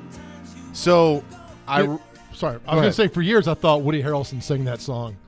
Really? Sounds like him to me, yeah. Of course, I'm not very intelligent, so I didn't know any better than that. I want to look something up real quick because I saw this the other day. So Jason Sudeikis, who starred in Ted Lasso. Yep. Okay. So Norm is his uncle, I believe. Correct. And so remember they had Geronimo hanging in the bar? Yeah. In Cheers. In the pub that Ted goes in, Geronimo's hanging in. Really? Hanging in the pub. That was like a homage to Cheers. What a great show. Oh, I love that show. Norm! Off the air 30 years now. Crazy. I asked my dad one time. He owned a bar for a long time, and he always called it like Cheers. Like it was very similar to Cheers. He had a Carla that was like his right hand and everything, and he was kind of Sam. And I said one time, I was like, well, did you ever have a Norm? And he goes, yeah, I had like 6 of them. Every bar's got to have a Norm to survive. Yeah, absolutely. He's there every single day. Every day. Okay, so here's my question when it comes to Tennessee that Michelle and I discussed on our show the other day. Tennessee now has made it to a New Year's Six bowl game under Josh Heupel. They find their baseball team in the College World Series. Both the men's and women's basketball team made the Sweet 16 this year. Okay. So we're seeing good things happen. Yeah. Do you believe that Tennessee has entered its golden age? Absolutely not. I am 100% with you. Got to win a championship. So I said, and that was one thing she brought up was you got to have the championship to go with it. And I said yes, but I also don't consider everything that they've done except for College World Series right now is they're not quite to that competing for a championship level in a consistent basis. And now Tennessee, if they have that South Carolina game back, football, yep, they're probably in the playoff, and then you never know. But right. But I agree, and I think you want to have a championship out of it. Obviously, I call it more of a resurgence. I think that's where they are. Yeah, but you have to. If not, you're getting invited to the wedding, and you're not part of the party. You're just keep invited. You got to win a championship for all that. For the Braves, for example, all those years they won, but they did win a World Series in '95.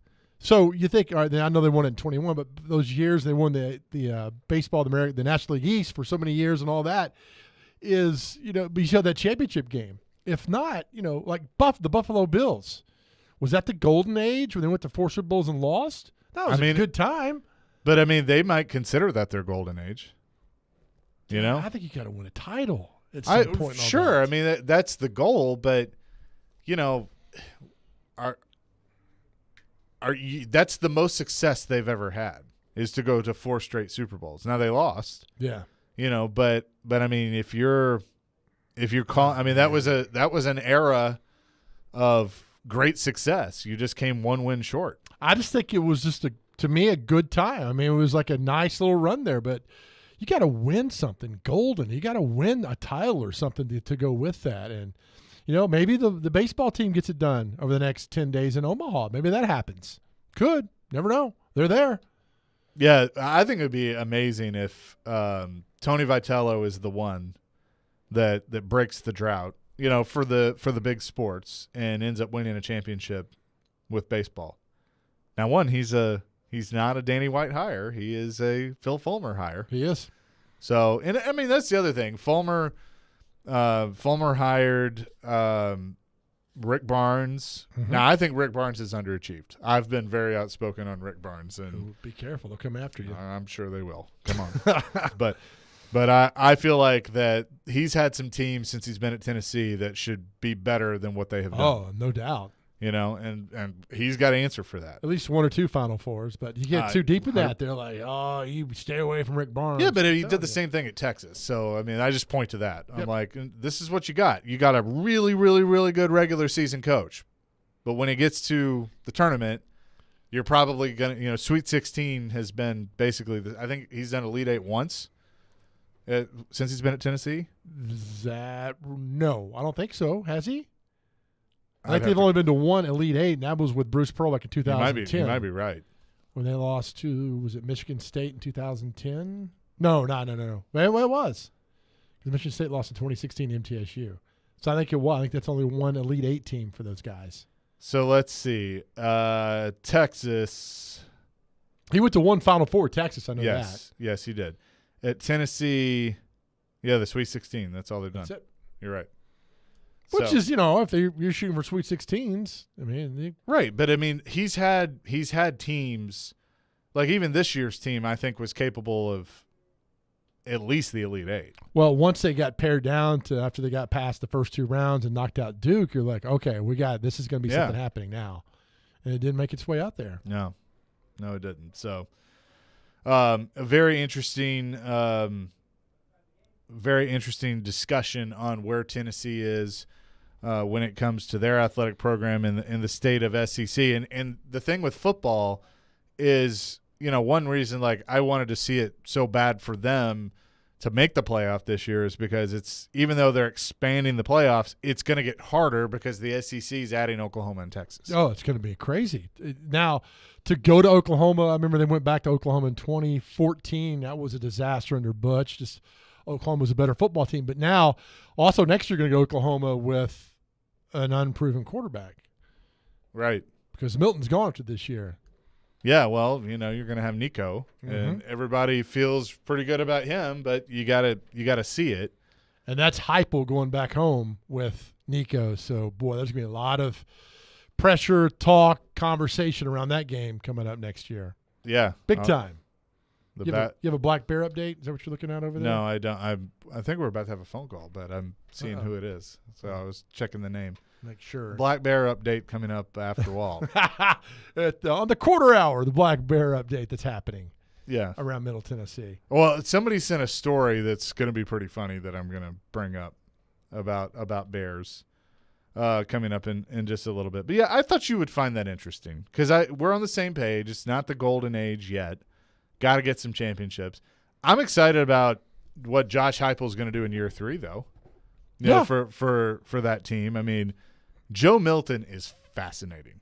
Like, that is a fascinating story to me that he transfers in, he's the starter, he loses the job to Hendon Hooker, and he should have. Yep. You know, the joke was Jover throws, couldn't hit the broadside of a barn. I mean, has a rocket arm, can throw it 80 yards, but easily. But, you know, it's going to end up in the first row. Right. You know? So, well, you know, with him, it could have gone the other way. He could have sat on the sidelines, griped, moaned, complained. Transferred. He could have transferred back out, you Yep. know, and he didn't. And so now he's getting another opportunity.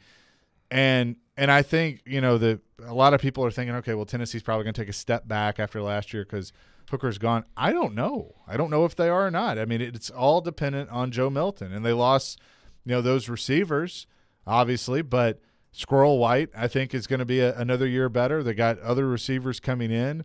That offense is going to allow them to kind of keep things going, especially when you have players that have been young and been developing now for a couple years under that offense. Yeah, and the schedule sets up pretty good for Tennessee, at least starting out. They got Virginia here, then they got Austin Peay comes there. Got to go to Florida. Texas San Antonio's been having a good program the last couple of years, but they're playing in Knoxville. Then you got South Carolina, A&M, got to go to Alabama. They got Connecticut this year, Tennessee does, so watch out. And then Georgia comes Neyland in late November. 615-737-1025. Wilson County Vol wants to weigh in on what we're talking about. What's up?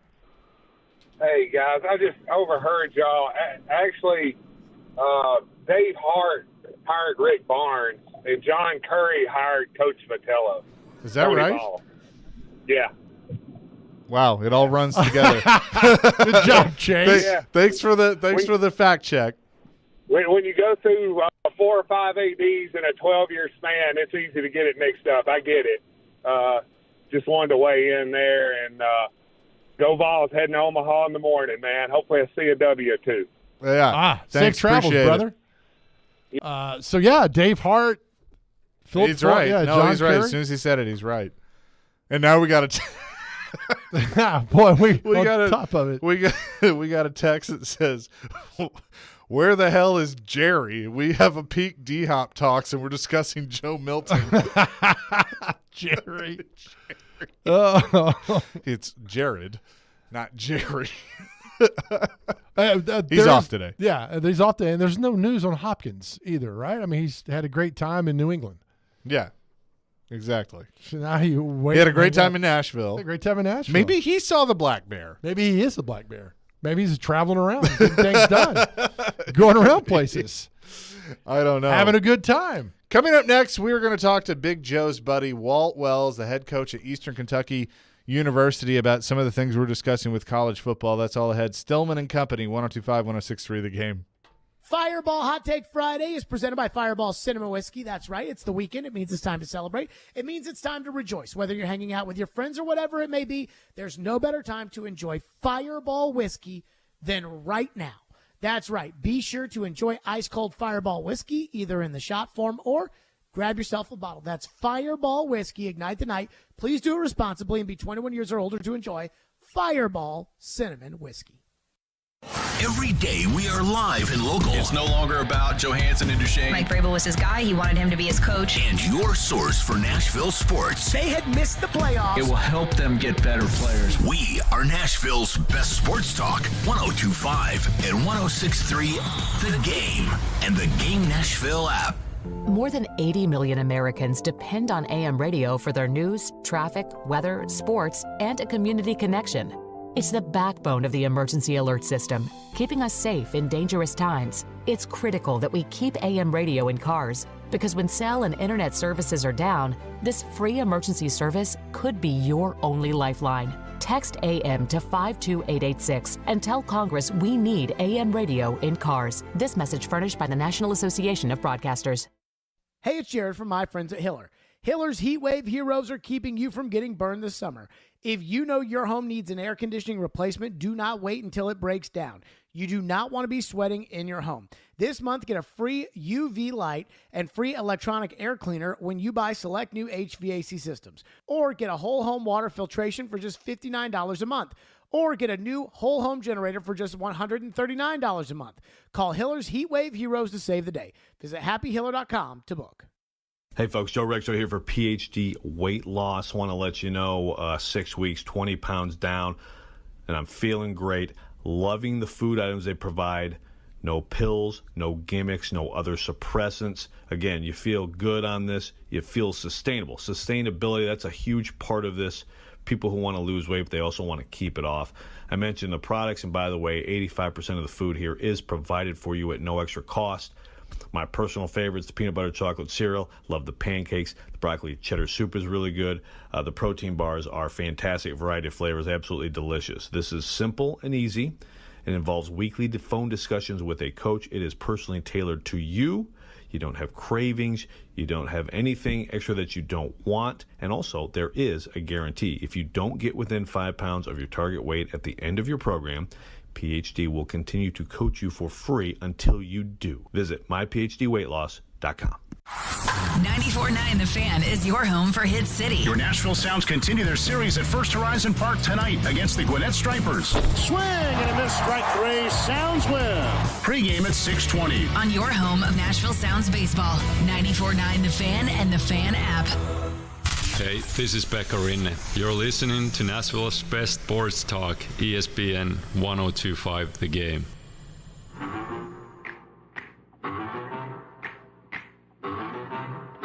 Stillman and Company, 102.5, 106.3 The Game. Chase McKay, Big Joe Dubin in for Jared today, talking college football for the entire hour and just where college football is, the state of the sport with the SEC new schedule coming out for 2024 with Texas and Oklahoma joining the fray.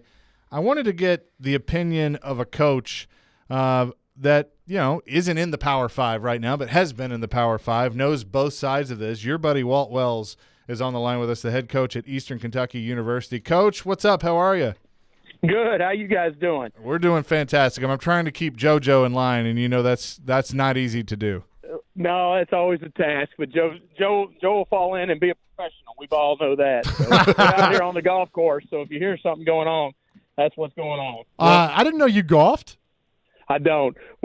I set my guy up for putts is all I do. Nice. Very nice. And you know, and then I usually pay the bet because, well, I don't gamble because you're not supposed to. Right. But it's food or something like that. Well, remember this: the best wood in your bag is your pencil. So there ain't no question. It's the only one that counts, right? That's right.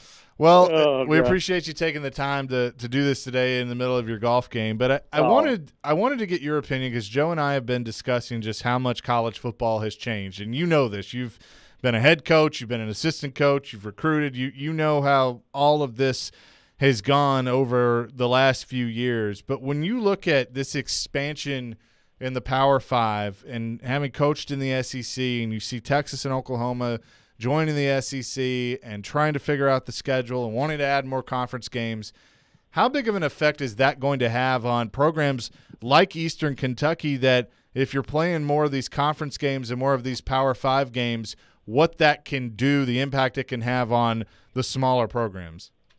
Well, to be honest with you, I think what's ended up going to happen here in the next 5 years is there's going to be a certain amount of teams break away. And it's been talked about for years. It's starting to come into fruition with everybody moving. You see San Diego State today talking about moving. Whether if they're trying to move, they're leaving the Mountain West is because they know they're going into Pac-12 or somewhere. And they're not moving without having some guarantees, I promise you that. So I think eventually the major schools, which you consider obviously the SEC, the Big Ten, and then whatever conference they decide to form between the others, will break away. They'll get a commissioner of football. I think scholarships will go away. I think they'll become contracts with this NIL package and the transfer portal and everything that's going on. Now you can keep guys there by saying, hey, you're on contract. You're not on scholarship. You have to pay for your school. We're going to pay for it. We're going to give you a contract and say, here, but you can't leave until this amount of time, this and this. And I think that's what it's going to go back to. Be like I said, commissioner of basketball and everything like that. What does that mean for us? Well, that means we'll be a group of 5 or a Power 5, however you want to call it. But it'll be a Division One, a Division One AA, 2, and 3, and it'll just be reshuffled who all's in all that. Well, that's what my belief. Now, I'm just some information I get every now and then, and just trying to piece it all together. All right, so you see where the SEC now, it goes to 8 teams. We're probably going to play 9 teams, and they'll start squeezing out the lower teams here and there. You guys open with Cincinnati. You play at Kentucky. Not only are those big ball games for your fan base and for your players, but financially, Coach, these games are huge for your program, aren't they? No, there's no question. I mean, they don't just support us. They support our volleyball team, our soccer teams, because we don't get every penny into our football program. But it goes to our university, it goes to our athletic department, and they do what they will with it. Obviously, we get some of it. They've increased my budget every year, so I'm not complaining. I'm just saying, that's what happens to that, and it creates opportunity and value for our programs. And when they go away with that, that's where you've got to be sitting, and you got to have a vision with your administration, like our President McFadden and AD Roan. They have to, and they do. We've been talking about it. And, how are we going to put ourselves in position not to struggle? Yeah, and that's going to be not only you, though. That's going to be a lot of these teams on the lower level, the same problem. Everybody's going to have that problem. That's why you see a mad dash for everybody to try to get in the right conference, because that forces the university to spend at a certain level. And that's the whole thing. The tier after, when they break away, the tier after that is going to have to spend so many millions of dollars in their athletic budget, or they're not going to be able to go into that tier. They're going to have to go into the next tier. And so I think when you see all this going on, people that are preparing for that now are the ones that are going to have success. We're talking to Walt Wells, head coach, Eastern Kentucky University. And, along these lines, I mean, your first 2 games at Cincinnati, at Kentucky, and what that's going to do for your program. One, how are you preparing for a road trip to Cincinnati to take on the Bearcats, and how has that prep going as you get ready to open camp? Well, it's going well. We're in the month of June. We're still in the transfer portal season. We got probably about 3 more scholarships that we're trying to recruit. Our kids have been on campus. This is the end of week 3 of our 8-week summer program. So, it's going well. I'm really excited about where we're at. We were able to keep our quarterback, Parker McKinney, who's a former Mr. Football in the state of Tennessee and from Cofield, and some other people, and have added some other ones. So I'm excited about where we're at. I mean, they're both daunting challenges. We all know that. We've been told that. Everybody's going to tell us that. That's just part of it. I've been a part of teams, both as a coach and as a player, that have beat these teams. So teams like this. So, number one thing is you got to believe. Number 2 is you got to go in there and you got to play your best football to have a chance to win these games. And everybody knows that. But in the end, it has no effect on what we do in the season, because if we win, it's a bonus. If we lose, it doesn't hurt us, other than we're not undefeated, which is what everybody's goal is at the beginning of the year. All right, let me ask you about the transfer portal, because I get so confused on this. Are you allowed to contact players in the portal, or do they have to contact you first? No, they can contact. We can contact them. As soon as they go in, and there's a national list that goes out, and we have access to it, then we can, however you get a hold of them, DMs, inbox, text, or, call the high school coach, whatever, you can get a hold of them that way. There's only a certain time limit that they can go in, but once they're in forever until they come out and go to another institution or go back to the same institution. So if a guy enters the portal, does he lose his scholarship? Did I read that correctly? Yes. Wow. Not at that moment. Most people won't cut it until like if somebody went in March of this past semester. Well, then when the semester's over, they're done. Did you ever think, Walt, when you were starting and coaching, and I mean, obviously transfers happen, but it was obviously a different set of rules, that you would have to constantly be recruiting players, even that were on your team, and then also work in that portal? I had no belief that this would happen like this. I don't think anybody my age and had been doing it for 30 years thinks that. Here's the problem with everything that we're doing. We don't have any parameters on recruiting. And, I'm talking to a guy in the SEC who's a coordinator. He's got camps all week, and he's had official visits during the camps, and he's got official visits this weekend, and then next weekend's his official visits. Unreal.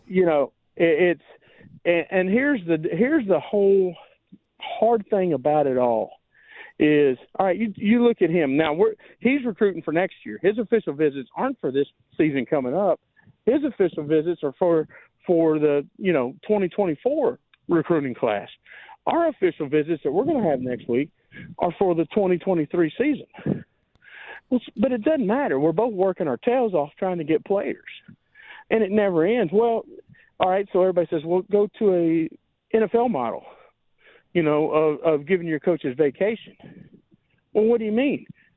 We've got young people from 18 to 22 on campus. We can't leave them for a whole month by themselves, right? Or 6 weeks. I mean, I've heard stories about you two at that age. Yeah. Yeah. I mean, it ain't fair. It ain't fair for them. It ain't fair for us. It ain't fair for anybody. So somewhere along the line, we're going to have to regulate this, because what you're doing is you're killing coaches. And I mean, I don't mean like physically, like, what happened to me last year. I'm just talking about you never get to see your family. And you've got to find ways, because it is what it is. You're based on wins and losses at pretty much every level you're at. So what are you going to do? You're going to lose your job, or you're going to recruit? Well, you're going to recruit. Let me ask you this. This is kind of a weird question. What's the fun in this for you still? Oh, gosh. There's a lot of it. I mean, and it's changed, Joe. First of all, winning, competition. I mean, if you're a competitor, then you want to compete. And there's no better way. I mean, like, I don't love golf. I'm out here trying to compete because I want to I got, the local judge here I'm playing with, a former coach of mine and a current coach of mine. And, the former coach screwed up and picked me. And so we're behind right now. But I love to compete. I love to be around it. I love the locker room. I love being around the players. I love being around our coaching staff. And now for me, being a head coach and at my age, I get to hire young people and help put them, help them chase their dreams, like somebody did, like Coach Kidd did for me, Coach Herschel Moore did for me, and the list goes on. And it's just a lot of fun. And I couldn't do anything else. I'm not good enough to do anything else. I don't have the desire to do anything else. When that desire leaves me, then I'm out the door. When the recruiting desire leaves, I'm done, because you can coach all you want to, but if you don't have good players, you don't have a chance. I go back with the excitement of all that. Last year, your football team played one of the longest college football games of all time, 7 overtimes versus Bowling Green. I mean, I know you look back now, that was exciting. In that moment, was that exciting, or was that so stressful, like, I don't know what's going to happen? Joe, I just walked out of the hospital 5 days before that, where I had to be revived 7 different times. So it was extremely satisfying, extremely fun. I didn't get butterflies once. I didn't worry about it. We went forward at the end to put it instead of going forward, I wanted to kick it so we could go into overtime, because I knew the pressure was on them, because they'd been up for 2 touchdowns. Garrick McPeak was in charge of the game, but I was there, just got cleared that morning, or that Friday morning, and went up to the game, and it was just fun. I mean, and then that's what it's become, and I think that's what's really helped me become a better coach, is I'm more relaxed.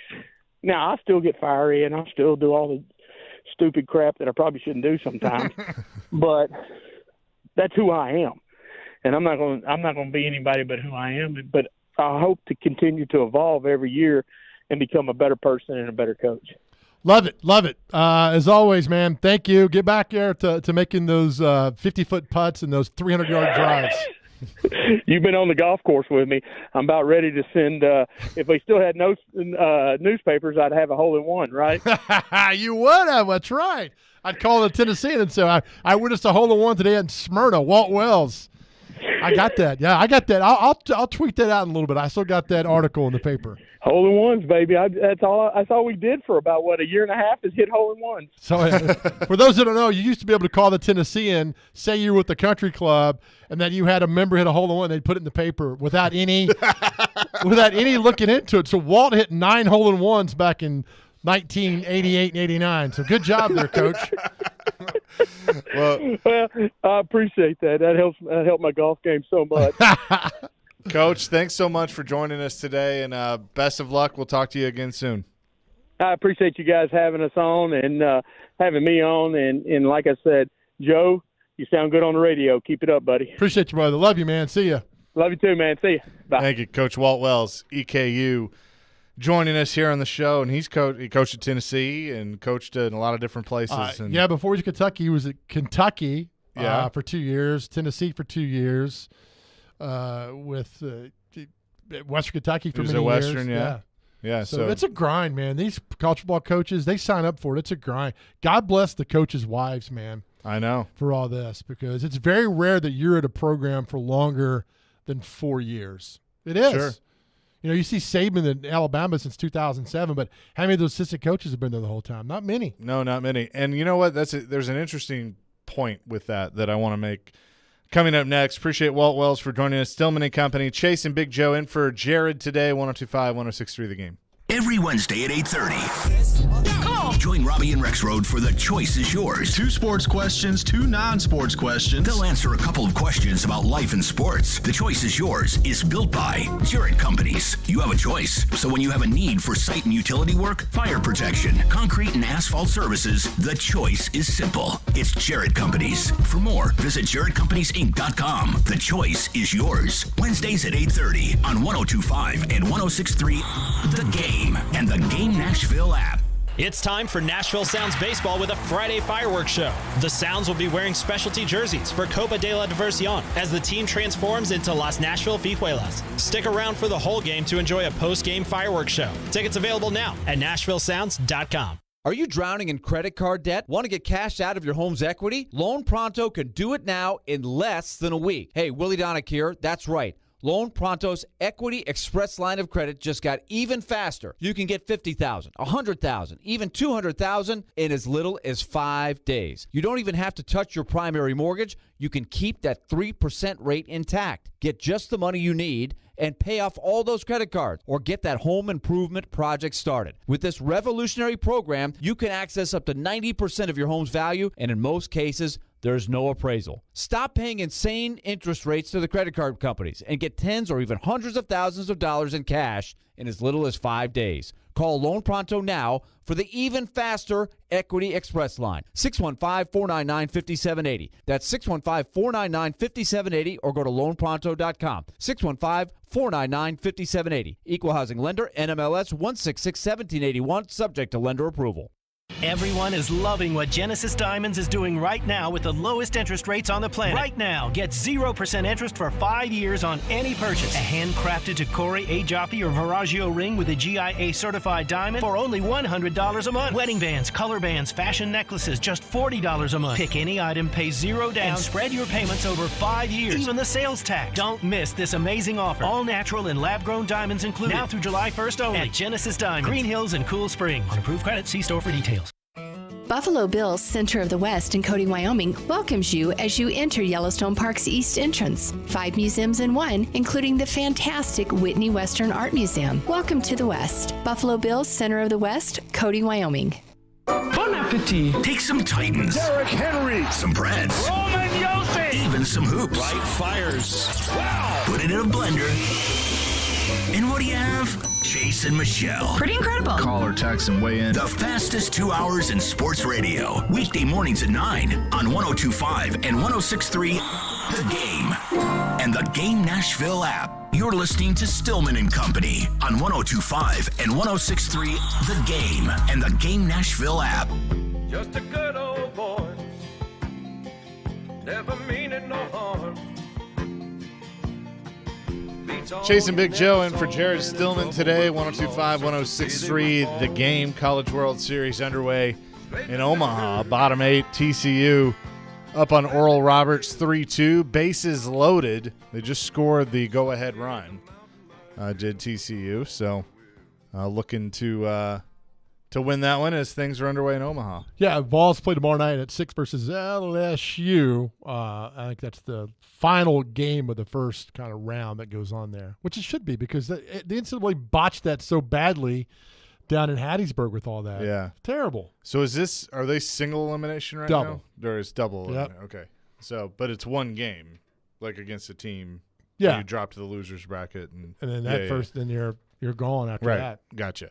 So, yeah, TCU up 3-2 with bases loaded right now in the bottom of the 8th. Appreciate Walt Wells for joining us, talking a little bit of the perspective of Group of 5, Power 5, what's happening with college football, because it's going to continue to change, whether it's NIL or the transfer portal. I mean, Pandora's out of the box at this point. I mean, you're not going back to the days that, you grew up on and I grew up on. That's interesting about the contract. No more scholarships and a contract and all that. It's just evolving, and that's we did that MTSU thing last year. We hosted. We talked about transfer portals and NIL, all that, and I think halfway through it, I got frustrated. I'm like, we're doing all this, but we're not talking on the field stuff. Yeah.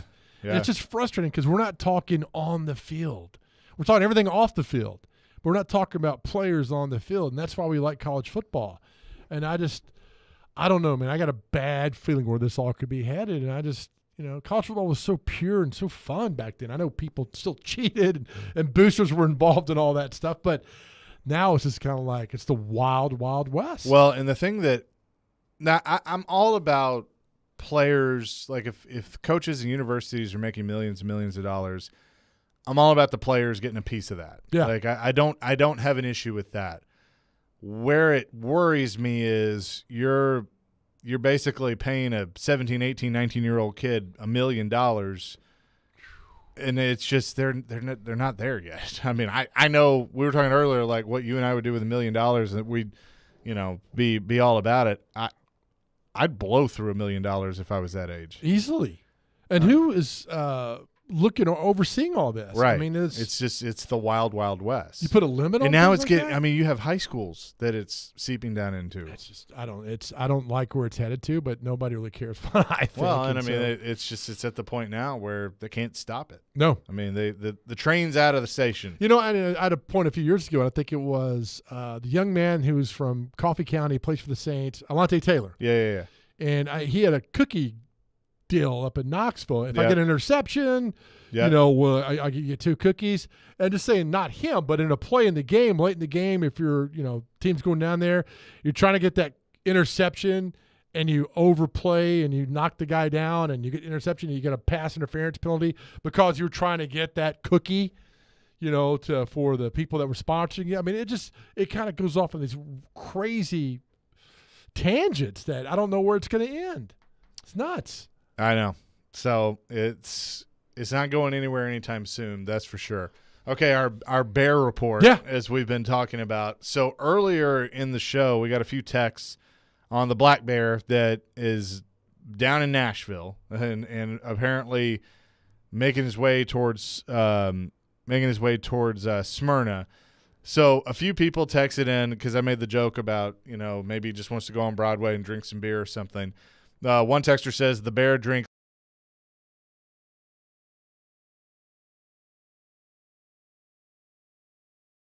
Hill. Any chance the bear likes White Claw? Nice. No laws when you're drinking claws. That's right. And then Chris sends us this story from porchdrinking.com and says bear doesn't like Bush, so naturally I click on it. And it's a story from 2004, and the editor says this is an absolutely real story.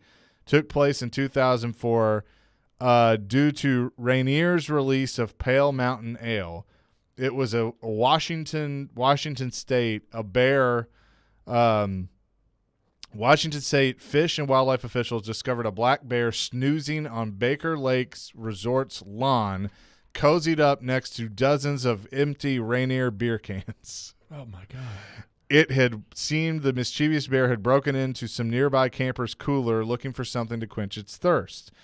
The thing that was interesting was the cooler had Busch beer in it, and it took one. It like drank one and then ignored it the rest of the time. 36 beers, like Andre the Giant drinking beer. Oh my Lord!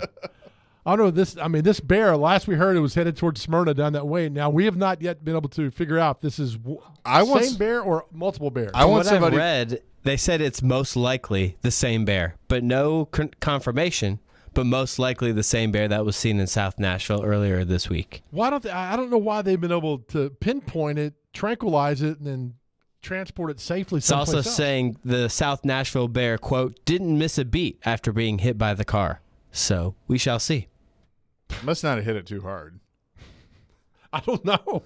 I mean, the car is probably more hurt than the bear. If you hit a bear like that, I don't understand it. Like what you said earlier was funny. How do you explain that to your insurance company? Like, hey, Randy, listen, I got a little situation. I hit a bear. You did what? Where? Are you sure about that? I was on 24. What? On Harding Place? Or what? Harding Place, yeah. That makes sense. I mean, that is a pretty there's a lot of traffic in that area. So, I mean, but, yeah, hopefully, I mean, I'm fascinated by this. I want somebody to tell us that they've seen the bear. Here's a story that I bring this up. All right, so this company came up with a hitchhiking robot, right? To travel. It traveled Germany, Canada, the Netherlands, successfully traveled those countries. It came here to the U.S. We're going to have it go from one coast to the other. It made it as far as Philadelphia, where it was destroyed by somebody, vandalized, ripped the battery out of it, and they can't locate the battery for this robot that was walking across America. So okay. it made it across Germany, Canada, and the Netherlands, but it made it a few weeks of its journey in the United States and was destroyed in Philadelphia. I'm fine with the bear. You get robots taking over, then I got a problem. Yeah, I'd say destroy all robots. Yeah, no. Because they're going to come after us. Joey from Bellevue on our text line, driven by WilsonCountyHonda.com. Cocaine Bear is based on a true story also. It took place in Knoxville in Georgia. I heard it was a true story. I didn't know exactly where it was, though. Huh. I didn't know that either. I haven't seen it. I wasn't really interested in it. But yeah, it's like they dropped like a shipment of cocaine was dropped into the forest or the woods or something, and they went to get it, and a bear had eaten it. That was part of a true story? I don't know. That's a new one.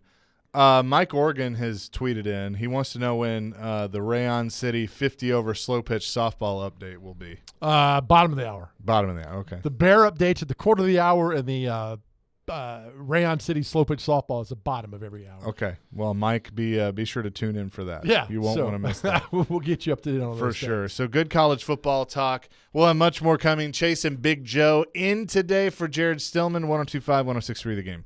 The offseason is in full swing, but there's no slowing down ESPN's Teron Davenport. The flow of information. He talks the talk. Spears gives you that guy that can still hit the home run. And walks the walk. As a run blocker, he's going to murder a linebacker at the second level. On everything Titans, TD is on Mondays at 1, Thursdays at 3, Friday mornings at 8, and anytime on the Talkin' with TD podcast. TD is on 102.5 and 106.3 The Game and the Game Nashville app. ElectronicExpress.com. We make it happen. The choice is yours. Wednesdays at 8:45. Brought to you by Jarrett Companies. Now hiring experienced sprinkler experts. Go to JarrettFire.com. JARRETT Fire.com. Jarrett Companies, a company above and beyond industry standards. It's time to tee it up at Edwin Watts Golf Shops for the hottest gifts for dads and grads. Featuring the tailor-made Stealth 2 drivers. The Stealth 2 drivers combine 60 layers of carbon for more speed and longer distance to unlock forgiveness. And from Bushnell, the new Tour V6 Series laser rangefinders provide you the most accurate distances in golf. There's always gift cards for dads and grads in any amount. Edwin Watts Golf Shops, home of the 90-day satisfaction guarantee, and shop us in store or online at EdwinWattsGolfShops.com. Hey, it's John Tesh. You know why insurance companies use all those cute and funny characters? To distract you from realizing you're only getting one option. If you want to compare prices, you're forced to visit multiple websites just to get one quote at a time. But not with Xander Insurance, because they work for you. Xander is a broker that shops dozens of top companies to find the best competitive rates for the coverage you need, and they keep reviewing your policy every year to make sure you're getting the best value. They're always available to answer questions, handle problems, and make sure that when it comes to insurance, your life is simple and hassle-free. You even have direct access to their senior management team. If your current company or agent doesn't do this much for you, let Xander Insurance help. Compare rates online at Xander.com or call 800-356-1780 for that personal touch. When Xander works for you, you're going to see the difference. Again, that's 800-356-1780, or you can visit Xander.com with no characters needed. Now, your Game Center update. Brought to you by the law offices of Amanda J. Gentry. Now that the Vegas Golden Knights have been named Cup champion, the NHL World next turns to the offseason and the NHL Draft later this month in Nashville. One offseason contract situation for the Nashville Predators will be restricted free agent Cody Glass. NHL insider Elliot Friedman was on Caroline Willie and D-Mace yesterday and talked about what a future contract for Glass might look like. I'm going to be really interested to see what happens here, because if Glass continues on this trajectory, his numbers are only going to go up. My curiosity for him is, do he and his representatives say, we take short and bet will be even better? Or does he say, look, I found a home here, I like it here, and I'm going to go for the term because of, A, my own injuries, and if you're the Predators, you always want term in these situations. The NBA has announced the suspension for Memphis guard Ja Morant due to conduct detrimental to the league. Morant will miss the first 25 games to start the 23-24 season, with conditions set for his return. The Nashville Sounds are back in action tonight as they host the Gwinnett Stripers, the AAA affiliate of the Atlanta Braves. Hear all the action starting at 6:20 on your home of the Sounds, 94.9 The Fan. This update brought to you by the law offices of Amanda J. Gentry from the Game Nashville studios. This is Ian Safar. Live from the Hiller Plumbing, Heating, Cooling, and Electrical Studios. WPRT FM Pegram, WPUC HD2 Laverne. Broadcasting on Alexa. I appreciate that. And other smart speakers. 102.5 and 106.3. And a score! You can run different offenses. The doors on the board. Off the field, on the field. The Game. A Cromwell Media Station. Where you have a voice. He had a competent coaching staff. You just play terrible and you keep playing. And we have strong opinions. What a whiny freaking crybaby response. This is Stillman and Company with Jared Stillman on Nashville's best sports talk, 102.5 and 106.3 The Game and the Game Nashville app. Stillman and Company, 102.5, 106.3 The Game. Chase McKay, Big Joe Dubin in today for Jared Stillman. On this Friday, broadcasting live from the Hiller Plumbing, Heating, Cooling, and Electrical Studios. We'll have comedian Aaron Weber, local comedian, coming up at the bottom of the hour, having a little bit of fun today on a Friday. It's a different show. Yeah, Mr. Weber just did, he's down in Fort Myers. He's on the way to Panama City to play a sold-out show tomorrow night, but he's part of the Nate Bargatze clan, and he was over at Bridgestone. Very funny guy. And Oral Roberts just walked off and beat TCU, I think. Wow. I think. In Was game it a one. walk-off? I don't know. It looks, well, he's still standing No, there. I think it's top 9. So it was 2-2 in the 8th. It was 2-2 when we turned it on 20 minutes ago. And TCU loaded up the bases, scored the go-ahead run. It was 3-2. And then they hit a double. It made it 5-2. Yeah, before that they hit the batter and walked in a run on that, and so they were up 5-2. And now Oral Roberts, was that a grand slam? Is that what that was? It might have been. I thought it was 5-2. I literally just looked up. It was 5-2, and now I'm seeing them run around 6-5. So this tournament's insanity. I mean, I never thought I love this. 15 years ago I would watch anything like this, and now I'm glued to it. It's the excitement going on. It's crazy. Anyway, Tennessee plays tomorrow night at 6 o'clock versus LSU. Yes, indeed. Okay, so whenever you and I are on the air together, we like to do what-if scenarios and ask, thought-provoking questions. And so I texted you the other night, and I said, hey, on Friday, I'm going to throw this hypothetical question at you. And you kind of added to it, and so we've come up with what we're going to ask the listeners. And I'll tell you what sparked this. Okay. I did something the other day that I haven't done since it was live. Showered? And yes. Okay. And I after that I watched Super Bowl 34. It was on the NFL Network. and I had not watched that game since 12-year-old me, 13-year-old me, however old I was, watched it live when the Titans lost to the Rams in the Super Bowl. And what was interesting is, like, you watch the game plan that they had then, Les Steckel, the offensive coordinator, and I feel like I watched that same game plan last year with with this Tennessee Titans. I mean, they fed the ball to Eddie, keep feeding it to Eddie, feed the ball to Derek, feed the ball to Derek. That's kind of the bread and butter of the Tennessee Titans. But, you think about the different moments that happened in that game. I remember the play Eddie scores. I think it was the second touchdown he scored was the knee down, but you feed the ball to Eddie at that point. And we all know what happened. But I had this idea of, okay, this hypothetical scenario, 4th and goal from the 2, game on the line. You got to score. Mm-hmm. You got to score to win the game, to walk it off. Who are you handing the ball to? Are you handing it to Eddie George? Are you handing it to Derrick Henry? And then you threw in, or are you handing it to Earl Campbell? Right. You can't go wrong. No, I think all those – I think either of the three could work out pretty well for you. Yeah, I think it's a generational thing for a lot of us. So I'm going with Earl Campbell. Just to see him on those Monday Night Football games versus the Dolphins and the Rams, it was something I'd never seen before. I mean, Eddie was fantastic, Derek's fantastic and all that.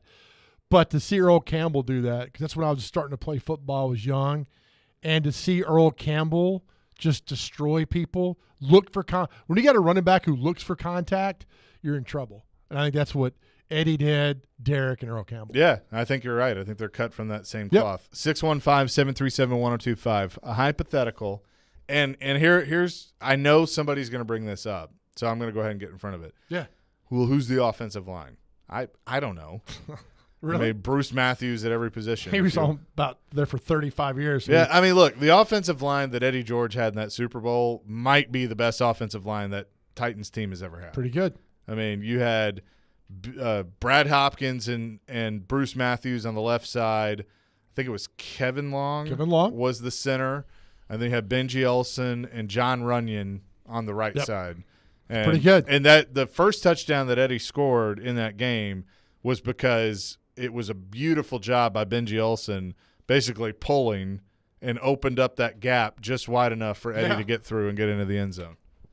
God, I can't believe that was 23 years ago. I know. cannot believe it was 23 years ago. It was unbelievable. So who do you take? You know what? I'm going to go with Derrick Henry.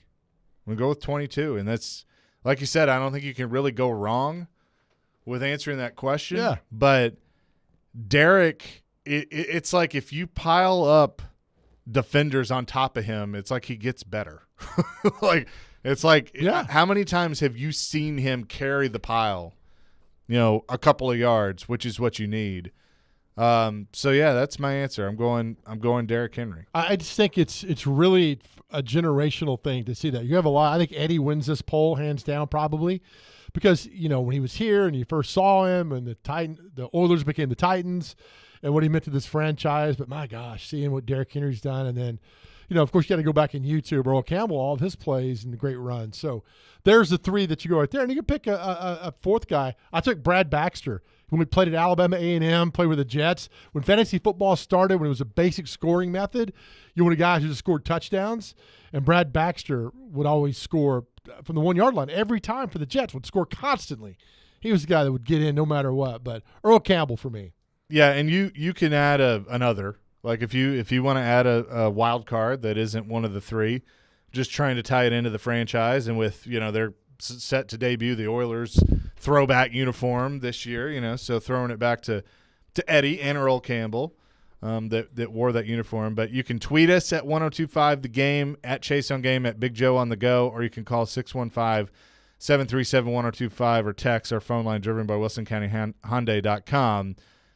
Your 4th and goal from the 2 for a touchdown to win the game. Who are you handing the ball off to? Derrick Henry, Eddie George, Earl Campbell, or you can say other. Whoever that would be. Do you have an other? Jalen Hurd, high school at Beach. He was pretty good. Awesome. For me, the other, It might be Emmitt. I mean, Emmitt Smith was my favorite from the two from growing up. But see, that's it. Can I have William Refrigerator Perry? Yeah, heck yeah, you can. You can do that. I mean, that worked for the '85 Bears. It did. Super Bowl, and then that's the thing that always Ditka to this day said he wished he'd let Walter Payton score a touchdown. Yeah, he didn't do it. Yeah, I mean, I know a lot of Bears fans are like still like weird about that Peyton didn't have a touchdown in the Super Bowl. I think he should have. I mean, he was on some awful Chicago Bear football teams. They're just awful. And then get to the Super Bowl, that great run in '85, he doesn't get the opportunity to do that. And you let Richard Perry get in there and do that. And I think that's still, from what I've read, is a big regret for Mike Ditka. Okay, a lot of people weighing in on this question. Maddie on our text line says, Derek, the other two are too old. He's right. That's funny. They are too old. Okay, now the other category is available, and there are a couple of votes for CJ2K, which I didn't put Chris Johnson in there because I feel like he's just that home run hitter. Even I'd have to go back and look how many inside the 5 touchdowns he had. I know he had some. Well, that's when you brought this topic up, it's like, give me the 2 yards, power. And with Chris Johnson, it was more like, give me the 30 yards and I'll get there. But the 2 yards power up the middle, then I think that's good with Derek, Eddie, and Earl Campbell. Another texter says, hand it off to the king on the left side. Ben Jones, Saffold, and Lewan, all prime players, obviously. That was pretty good. Just got a call for a Bo Jackson. Oh, Bo. A Bo Jackson vote. Okay. I'll take it. Another one, primetime Marshawn Lynch was unstoppable when he was hot. It's pretty good. Yeah, he was. Pete Carroll should know that. Yeah, that's exactly right. I kind of learned that the hard way. Yeah, it seems like Marshawn Lynch's time was just very not long. I mean, he was in the league for a couple of years, but just wasn't you think about it, it's been like 12, 15 years now. Texter says, I'm with Big Joe, Earl Campbell all the way. All right. This is another one that I think you'll like. Mike Allstott. Good one. Buccaneers. That's a very good one. Or Purdue Boilermaker. Was he was on the 03 team, wasn't he? The won the Super Bowl? Yeah, I think so. I think he was. Yes. Pretty sure. But that's a good one. Ben says, if Eddie George had the best line, then imagine if Henry's line was that good, Henry would be a no-brainer pick. Yeah, I mean, look, if you put Derek, and Derek's had good lines. Mm-hmm. Let's not just focus on last year. I mean, the year he rushed for 2,000 yards, that wasn't a bad line. No. That was Saffold and Lewan, and that was I think that was pre-ACL, yeah. It was. But you also think about this too, Chaser. Have the Oiler-Titan franchise had the best, most impactful running backs of any franchise in football? You got 4. Earl, Derek, Eddie, and Chris Johnson. Yeah. Name another franchise that's had 4.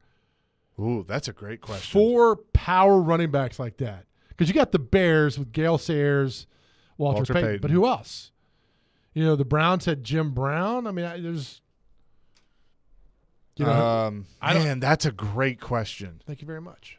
Of franchises that could have 4 power running backs like that. I need to think about that during the break. Okay, text line blowing up on this question. 4th and goal from the 2. You got to score to win the game. Who are you handing the ball off to? Eddie George, Derrick Henry, Earl Campbell, or someone else? We'll take your calls and text 615-737-1025. It's Chase and Big Joe in for Jared today, 102.5-106.3 The Game.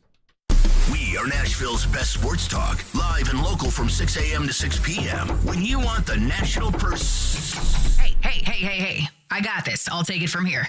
Okay, go ahead. Dying to hear this. We have the best national voices that you'll find anywhere. Who was more deserving of being thrown from their game? I'm odd, so I get the odd picks. They have a new coaching staff. It's not a bad scenario for them. We are 102.5 and 106.3 The Game. And 94.9 The Fan. Hey, it's Jared from my official sportsbook app, the FanDuel Sportsbook app. Baseball season is in full swing, and there's no better place to get in on the MLB action than FanDuel, America's #1 sportsbook. Because right now, new customers get a no-sweat first bet up to $2,500. That's $2,500 back in bonus bets if your first bet doesn't win. Just go to FanDuel.com/JGM to join today. That's up to $2,500 back in bonus bets if your first bet doesn't win. Just go to FanDuel.com/JGM to join today. Let me tell you something. The Mets are stinking it up. I'm a little surprised by that, but my goodness gracious. So don't miss your chance to snag a no-sweat first bet up to $2,500 when you join FanDuel today. Go to FanDuel.com/JGM to sign up. FanDuel, an official partner of Major League Baseball. Major League Baseball trademarks used with permission. 21 and older and present in Tennessee. First online real money wager only. $10 deposit required. Refund issued as non-withdrawable bonus bets that expire in 14 days. Restrictions apply. See full terms at FanDuel.com/sportsbook. Gambling problem? Call the Tennessee Red Line at 1-800-889-9789. When the game goes into overtime. But the game goes into overtime. Bud Light, easy to drink, easy to enjoy. Pick up Bud Light at your local convenience store today. Enjoy responsibly. Anheuser-Busch Bud Light Beer, St. Louis, Missouri. Bar Lines in the Omni Nashville Hotel stays true to the spirit of Music City, the perfect spot for sports and arena concert fans year-round. Savor Bar Lines Originals, the Bar Line Barbecue Burger or Midtown Mushroom Swiss Burger. Excite your taste buds with the Sobro Grinder with smoked turkey, the Boss Hog with whiskey braised pork butt, and the Angry Chicken, pickle brine fried chicken breast with honey sriracha. Attending an event downtown? Bar Lines in the Omni Nashville Hotel, open daily at 11 a.m. is a great way to kick off your afternoon or evening.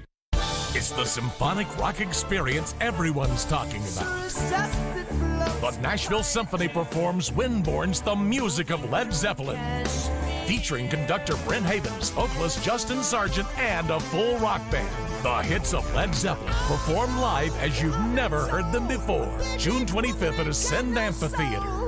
Tickets are on sale now at NashvilleSymphony.org. Full details at windbornemusic.com.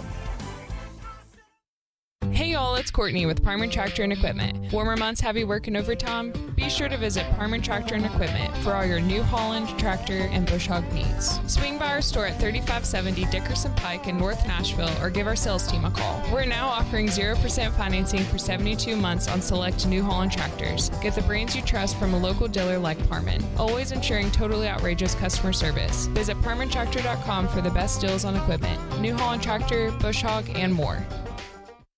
We try to stay cool by being on social media. I'm with it. I'm hip. Follow us on Twitter at 1025thegame and on Instagram at 1025thegame Nashville. Hey! Oh yeah, and like us on Facebook too. Strong opinions and a strong personality on your drive home. This is Stillman and Company on 1025 and 1063 The Game and the Game Nashville app. Knock on our door. Hey, that's our show today. Three's Company. It is. Very good. Chase McKay, Big Joe Dubin in for Jared Stillman today. Taking your calls and texts and tweets, everything. You're all wanting to weigh in on this. Our hypothetical question, and I was hoping this would take off, and it has. 4th and goal from the 2. Ball game on the line. Who are you handing the ball off to? Eddie George, Derrick Henry, Earl Campbell, or you can say other. And quite a few people are weighing in with those three, but then we got some others as well. And I'll tell you, there is a leader in the clubhouse when it comes to other, that is Jerome Bettis, the bus. A lot of votes for Jerome Bettis, and I don't think that's a bad one. JD in Goodlettsville says, I empty the backfield and go draw with McNair in a run-pass option. It would take at least 2 tacklers for McNair not to make it. I don't think that's far off. No, I totally agree. Mac, watching the Super Bowl the other day, think about Mac was sacked probably 3 times on that one play. Yeah. Gets out of it. Mike Allstott got a vote. Marshawn Lynch, another for Steve McNair. Lindell White's actually gotten a couple. Probably from Lindell White. Yeah, probably. There's no way. Or Tequila Company. There's no whichever. way Lindell White should be on that list. No. So like I said, a lot for the bus or Jerome Bettis. Maddie also weighs in and says, Vrabel scored every time it touched his hands on offense. Just saying. That's right. That's true. For the passes, yeah. That's true. Doesn't he have more touchdown passes than any receiver on the team right now? Yes. Yes, he does. That's pretty crazy. I think he's got like 10. That's right. Eric Dickerson, what do you think about him? For 2 yards, no. Yeah, I don't. Great running back, yes. For 2 yards, no. And that's the thing. You look at, we talked about franchise with running backs, a minimum that have played there, but you look at the Rams. The Rams could be on that list. Steven Davis, is that right? That's Steven Davis. Yeah. Steven Jackson. Steven Jackson, sorry. Yeah, and then Bettis, Dickerson, and Steven Jackson. Those 3 guys are in the top. And then you had Marshall Faulk. Marshall Faulk. Competition there for the Titans/Oilers. The Colts would be another one that comes to mind. Faulk played with the Colts. Yep. Edgerrin James, Joseph Adai, obviously who they have, Taylor now could certainly be in that conversation. That's right. That's a good conversation with all that. The Cowboys, you said Emmitt Smith and Tony Dorsett. I'd put it. I would put Zeke Elliott in the discussion. I mean, he had some pretty good years with the Cowboys. I know you're a big Cowboy fan, so I understand that, but yeah. Matt from Camden, I don't think you can go wrong with any of the 3, but I'm going prime Eddie. I've seen him go head-to-head with Ray Lewis and win too many times not to pick him. Yeah, and I think, again, that's with a generational thing for those when the Titans first came here back in that first year in 99. They're the Oilers before that, but that first season over at Adelphia Coliseum, and you see Eddie and what he did and all that, and that's a great point. The texter had great point. I'd love next time I talk to Eddie, I'm going to ask him this question, how he would answer it. Now, here's a football guy answering the question, or girl. If it's a dive play, I'm taking Earl Campbell. If it's off tackle, Eddie. If it's outside, Derrick Henry. That's a good way to put that. Yeah, I like that. Depends on what the play is, I guess. John Riggins. John Riggins is good, yeah. I wouldn't put him up there in the same same table with the 3 we've talked about, but he was good back in the day. Jay from Hopkinsville says Walter Payton. Yeah. We mentioned that. What about Thurman Thomas? Thurman Thomas was good. Was really good. That's another one. But it's just hard to beat for 2 yards. I mean, for 2 yards, you think about power and brute force, and that's with Bettis and Earl Campbell and those guys. Christian Okoye and Peyton Hillis have been some call-in throw-ins there. Somebody just voted for Christian Okoye. That's an interesting one. Christian Okoye was a great fantasy running back for the Kansas City Chiefs back in the day. I mean, he was great. Yeah. Fantastic. Prime LaDainian Tomlinson, LT. Pretty good. That's a good one. Matt says QB sneak with Tannehill. Come on, Matt. Let's think outside the box here. Come on. Come on. Oh, man. Okay, now, look, I'm not going to poo-poo this one. Alden says Brandon Jacobs. Brandon Jacobs had a couple of years where, I mean, you put him inside the 5. Yeah. That's a good go-to. I saw him play at Auburn, and he was in the same backfield with Cadillac and Ronnie. I forget his name now. Well, I think Ronnie Brown, I think. Yes, yeah. thank you. That's a heck of the 03 Auburn team. Yeah. And I think I saw them play at Vanderbilt. And then Brandon Jacobs went to Southern Illinois the next year and played, and then got drafted by the Giants after that. So what was the year? It may have been 08, so it may have been after all that. I saw Cadillac Williams play with Auburn because wasn't who was the quarterback? Oh, Jason Campbell. Jason Campbell, yeah, that played in the league for a long time. He did. That Auburn team of 03 or 04, whatever team that won that they were undefeated. That was didn't win. Good football team, yeah. And should have won. Yep. I mean, should have. That's right. That's really what sparked the playoff. It did. Was the fact that you had an undefeated Auburn team be left out of the national championship game. Tommy Tuberville was the head coach. I think it was the 04 season that was. I think that's right. That sounds right. That was a really good team. And looking at this list, you look at the leading rushers in NFL all time. I mean, Frank Gore's 3rd. Is he Hall of Fame? Frank Gore? Yeah. Oh, absolutely. I think he's in. I think he should be. Do we wait too much on championships with these guys? Yes. To me, the Hall of Fame is an individual accomplishment. Okay. And I think but I mean, like, here's a prime example. We're talking about one of these guys right now. Eddie George might already be in if they had won the Super Bowl. Because you look at the numbers and you may say, well, you needed a few more yards. Well, Terrell Davis is in. And Terrell Davis didn't play very long. He did not. Eddie had longevity, for sure. So I think championship does get too much weight. And like for Derek Mason, they need to include special teams, because if you include special teams plus receiving, I think that helps his case. But I don't think they do that. Yeah, absolutely. And they should. Special teams should have a spot. I'm still mad that Too Tall Jones is not in the Hall of Fame. That still just rubs. And I'm not even a Cowboys fan. What's funny is I would say, just top of mind, if you say to me, who are the two people that you can't believe aren't in the Hall of Fame that should be in the Hall of Fame. Too Tall Jones is one of them, and then Dale Murphy's the other. Yeah, God, Dale Murphy. I know, and that gets you. It gets me going. Both those guys, especially Dale Murphy. That just infuriates me that he's not in the Hall of Fame. I don't understand that.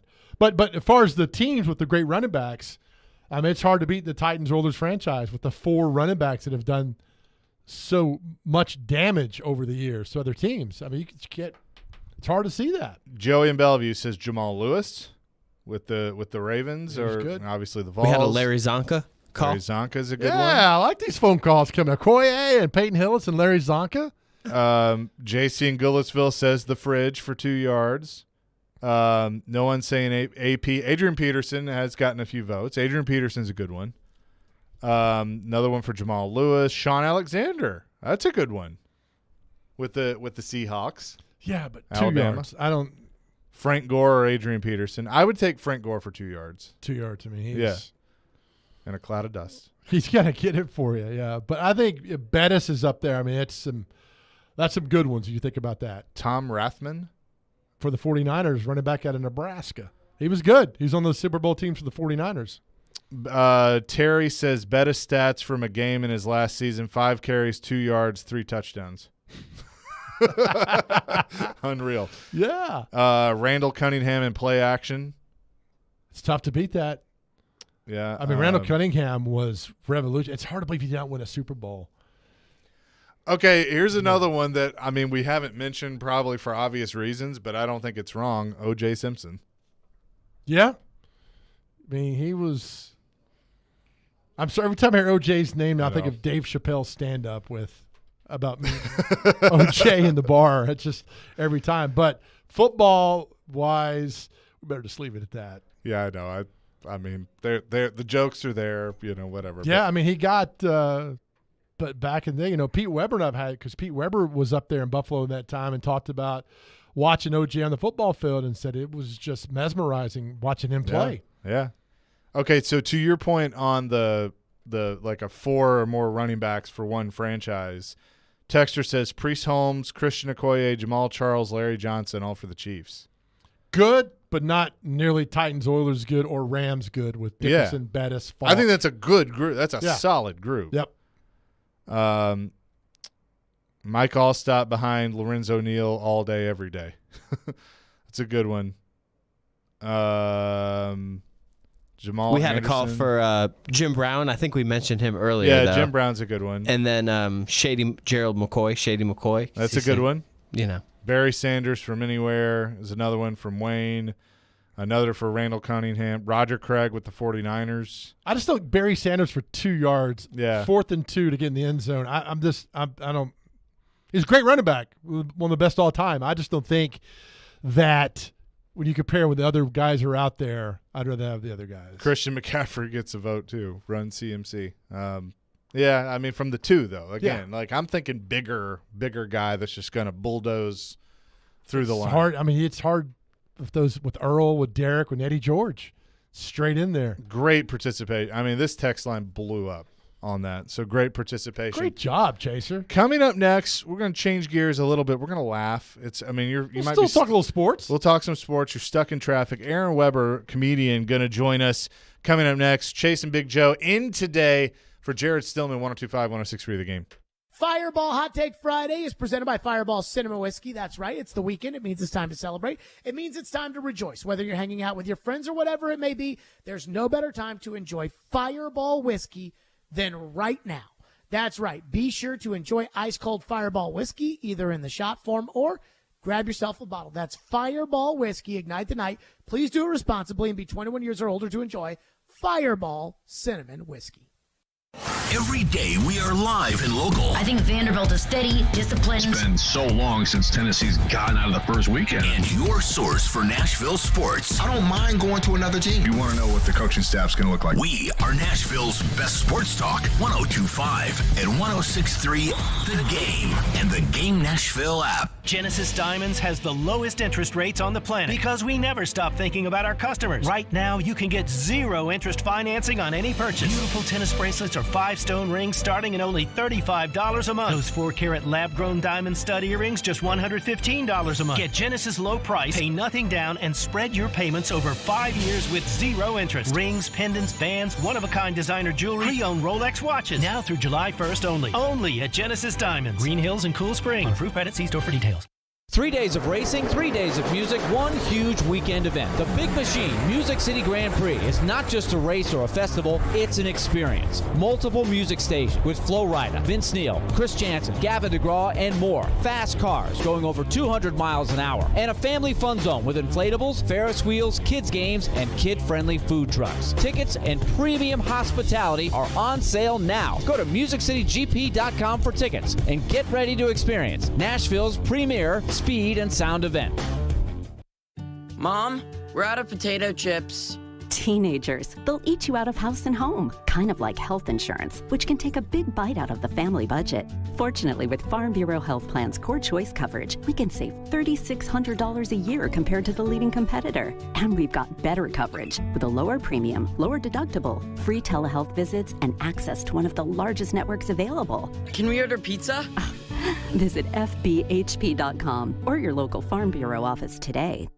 Hey, Tennessee, when you bet on Zen Sports, the new sportsbook in town, you get the best reward possible. Cold, hard cash. You bet with your own money, so why accept anything less from your rewards program? With Zen Sports, you earn cash on your bets, cash on your referrals bets, and a welcome bonus in, you guessed it, cash. So stop settling for Vegas rewards when we're in Tennessee. Cash in your old sportsbook for Zen Sports. Your wallet will thank you later. Zen Sports. Betting just got better. Gambling problem? Call 1-800-889-9789. Terms and conditions apply. Must be 21 and up and in Tennessee to bet. 94.9 The Fan is your home for Hit City. Your Nashville Sounds continue their series at First Horizon Park tonight against the Gwinnett Stripers. Swing and a miss, strike 3. Sounds win. Pre-game at 6:20. On your home of Nashville Sounds baseball. 94.9 The Fan and The Fan app. Hey, this is Roman Yossi. You're listening to Nashville's best sports talk. ESPN 102.5 The Game. Chase and Big Joe in for Jared today on Stillman & Company, 102.5, 106.3 The Game. And let's laugh. A lot of participation on our last question, though. We'll ask our next guest. Aaron Weber is on the line with us. Comedian, local. Funny guy, good man. Funny guy. Aaron, how's it going, buddy? I'm going, it's going okay. Can you guys hear me? I'm out here pacing around my hotel parking lot right now. We hear you loud and clear. Where are you? Okay. I am on the go, Joe. I am in Panama City, Florida right now. I got a little fired up in the hotel lobby. Had to come out here and cool off. I know it's fashionable to hate on Florida, but I will say I've noticed people don't move with a lot of urgency down here. And I was stuck behind 4 people with compression socks trying to check in at this La Quinta, and it was just brutal, dude. So now I'm out here in an abandoned Steak and Shake parking lot. I'm ready to chat with you, man. How you been? I'm doing well. All right, so last night you were in Fort Myers. How did that go? It went great. I did a corporate gig. Actually, it didn't go great. That was just kind of my stock response. But it did okay. The tough thing about a gig like I had last night, or the corporate gig, is I'm staying at the same hotel with all the people that were at the show.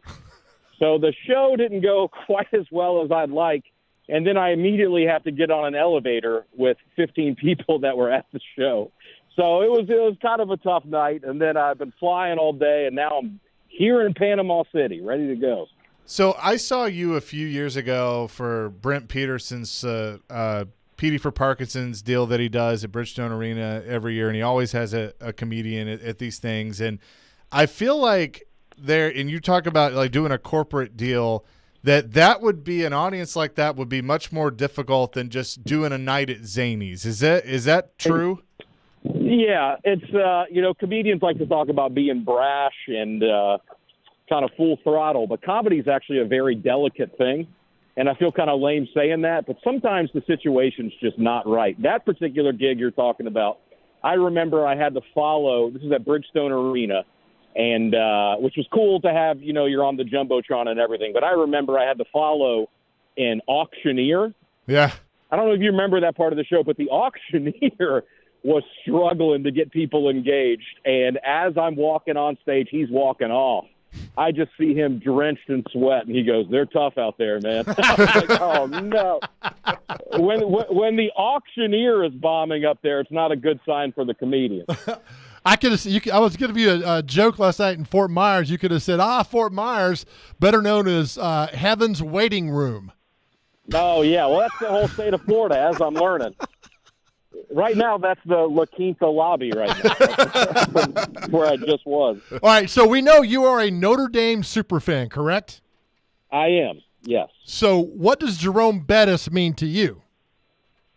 Well, it means the world. I was also a fat kid, too, so he kind of doubled up on I mean, what more can you ask for? You've got a fat guy who plays a skill position, and he's like the most iconic guy from my alma mater. So it's tough to beat that. How did a guy from Alabama get up to Notre Dame? And please don't say by car or plane, but how did that love become with Notre Dame? Well, I've always been attracted to greatness, and I'm just kidding. I had family that went there. I'm Catholic. I like the movie Rudy, all the cliche things. I went up there and visited it and liked it, and it was the only school I applied to. So I'm glad I got in. Okay, so along those lines, we were just asking this question to our audience, and a lot of people participated. And it started with, here in town with the Titans and Oilers franchise. And so I asked, it's 4th and goal from the 2, game on the line. You got one play. You have to win. You have to score to win the game. Who are you handing the ball off to? And I asked about Derrick Henry, Eddie George, of course, here in town, Earl Campbell of the Oilers. Is your answer, in fact, the bust, Jerome Bettis? We're talking about at their prime, right? Not yeah, absolutely. At the moment? Absolutely. Okay. Yeah, I'm probably going to say Jerome Bettis. At the collegiate level, I would take Tebow doing a quarterback sneak. Oh, yeah. Nice. On the table. But at the pro level, I'll take Jerome Bettis for sure. But, Marshawn Lynch, I know he's already been mentioned in this discussion, but when I hear 3rd and 2 or 4th and 1, I immediately think of Marshawn Lynch. They just kind of synonymous with that in my head. Yeah, and how they didn't hand the ball off to him and decided to throw it. Right, that's the unfortunate part of it, yeah. So what years were you at Notre Dame, Aaron? I was there probably the best stretch you could possibly be there. I was there from 2010 to 2014. So my freshman year, was Brian Kelly's first season. And my junior year, 2012 to 2013, was the year we went to the national championship game. It's the Manti Te'o year. It was a magical time to be there. Do you recall seeing him around campus? Did you have any interactions with Manti Te'o? Because we could do a whole 3-hour show on that. Yeah. I love talking about it. I would see Manti around. It's a pretty small campus. So Manti would famously be at the bars ordering pineapple juice because he didn't really drink, but he was always around. You always kind of had interactions with football players. They're in your classes. They're in your dorms. They don't live together like they do at other colleges. It's like the football players just kind of live among you, which I'm sure is annoying for them at times. But as a regular student, it's very cool to just see Manti or Tommy Reese or somebody just walk into class. So Manti doesn't know my name. He doesn't know me from Adam, but we all knew Manti. He was as close to a god as you could possibly get at Notre Dame when I was there. Wow. So were you or were you not the one that invented the fake girlfriend? I'm Renaya Tuwasasupo. That's why I wanted to go in. I wanted to confess I am Renaya. No, I was my roommate my junior year walked on the football team. And so it was very cool to have my roommate who was a part of that national championship team, right? And I remember being in my dorm room watching ESPN when that story broke. Oh, my. And my roommate said, "This is nonsense."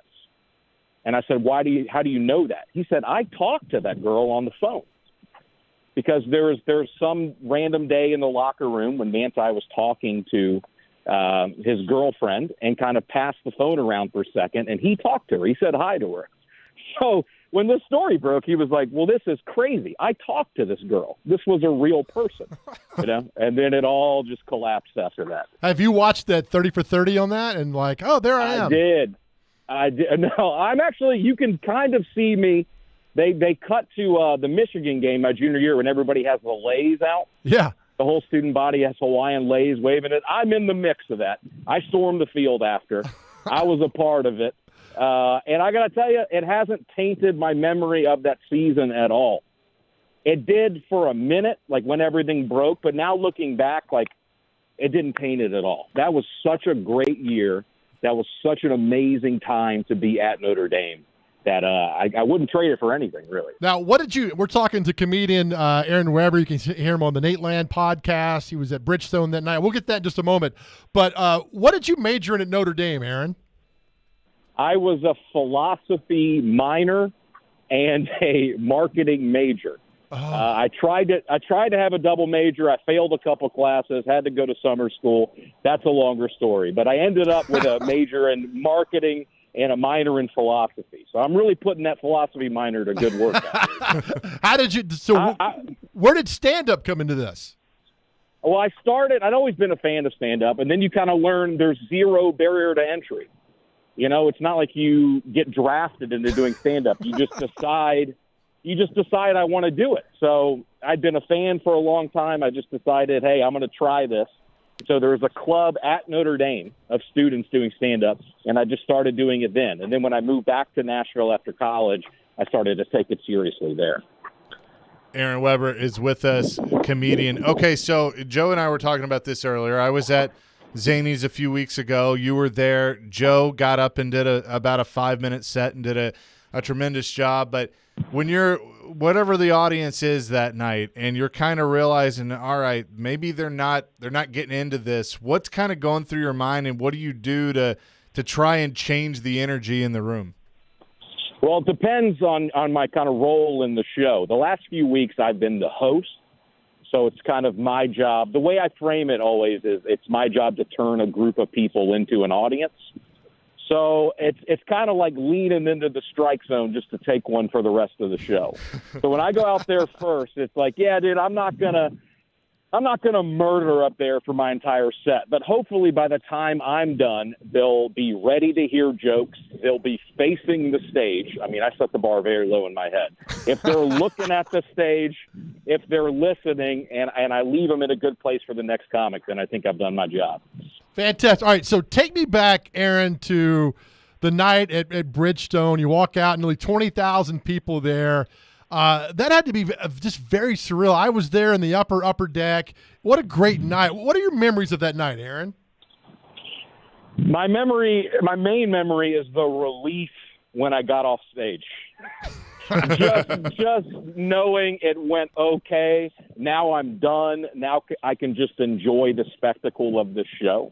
I was very, very nervous performing there. And I'd been lucky enough to perform in some big crowds before. You know, I'm a regular at the Opry in town, which is a huge theater, and guys have taken me on the road to do these big theaters and arenas. But 20,000 people, I mean, there's only a handful of comics in the country that have performed in front of crowds that big. So I was very nervous. I only had a 7-minute set. I said, let me just get through this, get a couple laughs, and then there was just a huge sigh of relief when I got off. AaronWeberComedy.com is the web. I love that your website looks like MySpace. Oh, thank you. That is so I got to awesome. tell you, that was a real labor of love, building that from scratch. My website was designed, I designed it and built it to look like a 2007, 2008 era MySpace page. And I got to tell you, 98% of people have no idea what that is. And in retrospect, it's been a horrific business decision for that to be my website. Well, the first... But as long as I keep getting comments like that, I will continue to keep it as that just for years. As long as every once in a while somebody says, that's nice, I will keep it as a MySpace page. I will say this. Kids today don't know what a top 8 is, and Oh, no. And you have to. And Tom was in everybody's top 8, but that's right. Yeah. That I think he's in mine still on my website. He is. He is. I just looked at that. That was fantastic. When's the next time we're going to see you around town?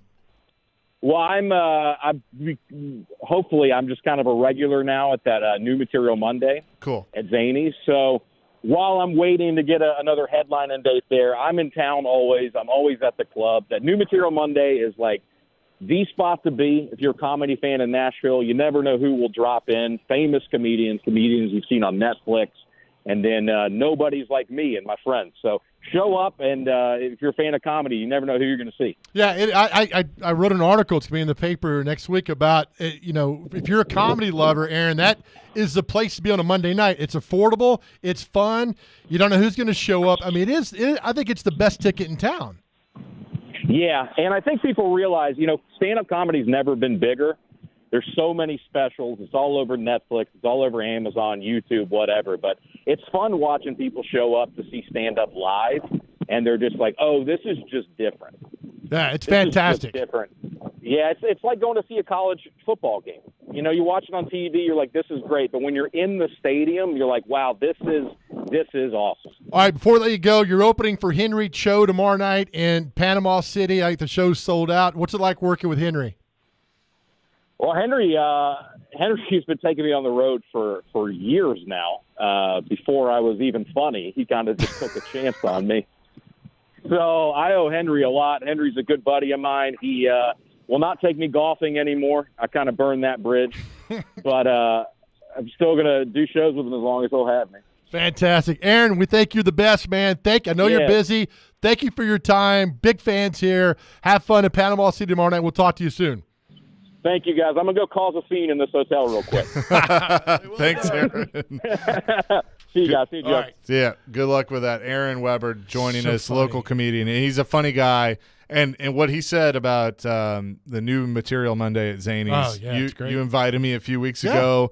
You were a part of that, saw some great acts. And like you said, you never know who's going to show up. No, and it was the week before, Bargatti showed up, John Chris showed up, Aaron was there. I mean, it was just Dusty Slay, the guy who's been on with us quite a bit. So very, very cool. Funny on a Friday, trying to be funny on a Friday. Chad Withrow going to join us at the top of the next hour. We'll get into a variety of topics with him. It's Chase and Big Joe today, 102.5, 106.3 The Game. Nashville Superspeedway, Chase Elliott wins. The NASCAR Cup Series is ready to invade the Music City June 23rd through 25th. We have you covered for the Ally 400 with driver interviews, reports, and all 3 days of racing. It's presented by Richmar Florist, family owned since 1955. Learn more at richmarflorist.com. We are your racing station, 102.5 and 106.3 The Game and the Game Nashville app. What's up, everybody? Michelle Knezovic here for Superbook Sports. Bring that big bet energy this summer with Superbook Sports. Superbook Sports is the most trusted name in the sports betting world. And right now, if you use the promo code THEGAME, THEGAME, to score up to $250 with their best first bet bonus. Win or lose, they will match your first bet up to $250 with the promo code THEGAME. Simply visit superbook.com for terms and conditions or download the Superbook Tennessee app in app stores. Gambling problem? Call 1-800-889-9789.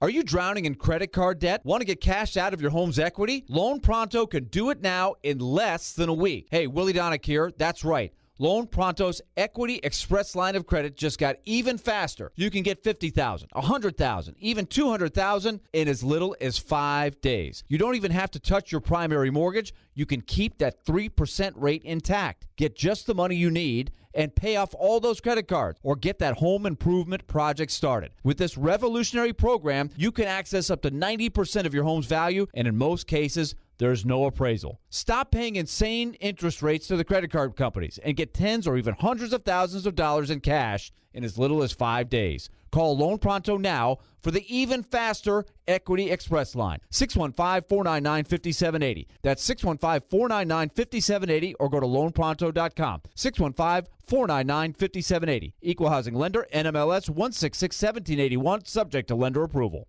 Hey, y'all, it's Caroline Fenton, and I want to tell you about my friends over at 312 Pizza Company. 312 Pizza is my favorite place in town. It's family-owned and operated, bringing you a slice of Chicago to Nashville. 312 Pizza Company specializes in deep dish pizza, thin crust pizza, and all things Chicago style, always made from scratch using secret family recipes passed down generation to generation. 312 Pizza is open every day except for Tuesday and is located in Germantown with dine-in, takeout, and curbside available. Call 615-730-7888 or head to 312pizzaco.com to order. 312 Pizza Company, Nashville's authentic Chicago pizzeria. This year, Boys and Girls Club of Middle Tennessee celebrates its 120th anniversary. Through time, BGCMT continues to evolve to enable all young people, especially those who need us most, to reach their full potential as productive, caring, and responsible leaders. Because of your continued support, BGCMT has remained strong and is committed to supporting our youth and solidifying our mission and culture in new exciting ways for 120 years. Visit bgcmt.org today. They talk sports. The Predators get the 2 points, which is obviously what they needed. They're not making big moves that are jaw-dropping signings in free agency. They talk life. Well, I almost just fell down the stairs, so there's that. My backpack was so heavy, the seatbelt alarm was going off the entire trip. But most of all, they have a good time. Here or there. Yeah. Chase and Michelle, weekday mornings at 9 on 102.5 and 106.3 The Game and the Game Nashville app. You're listening to Stillman and Company on 102.5 and 106.3 The Game and the Game Nashville app. What might be right for you may not be right for some. A man is born, he's a man of means. Chasing Big Joe today, 102.5, 106.3 The Game. Some TV themes on this Friday. And for Jared Stillman, he's back on Monday. Appreciate Aaron Weber, comedian, for joining us. We'll have Chad Withrow coming up in just a few minutes, get into a variety of different topics with him, including College World Series, college football, all of those things happening right now. But our question from earlier in the hour, people are still weighing in on, and it was just one of those fun hypotheticals. Your ball is at the 2, 4th and goal, game on the line, you have to score. Who do you hand the ball off to? And with the Titans-Oilers flavor, I said Eddie George, Derrick Henry, Earl Campbell, and then you could throw other in there as well. A lot of votes for Jerome Bettis, as Aaron is a big Notre Dame fan. A lot of votes. John Riggins has gotten a couple as well. But to your point, because you brought up, can you name a franchise that has more just game-changing running backs like the Titans with Eddie George, Earl Campbell, Derrick Henry, Chris Johnson in that? And I said the Cowboys. I always forget Herschel Walker was with the Cowboys. Yeah. So somebody said Tony Dorsett, Herschel Walker, Emmitt Smith, Ezekiel Elliott. I don't know about the Zeke part. I know you're not high on Zeke. No.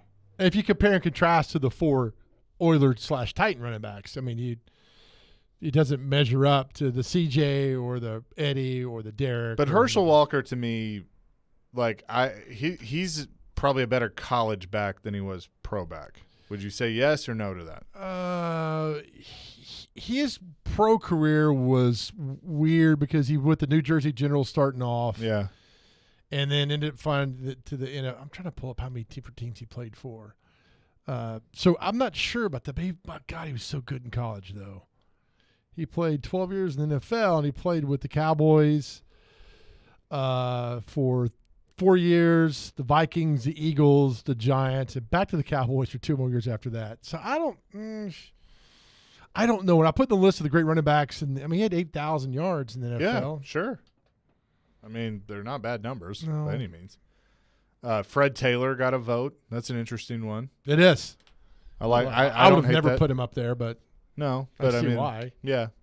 I mean, 2 yards is what you're stacking the goal line. Yeah, that's the thing. That's why it makes, like with Barry Sanders, is like, I'm not so sure the 2 yards. Like, you need a bulldozer. Yep.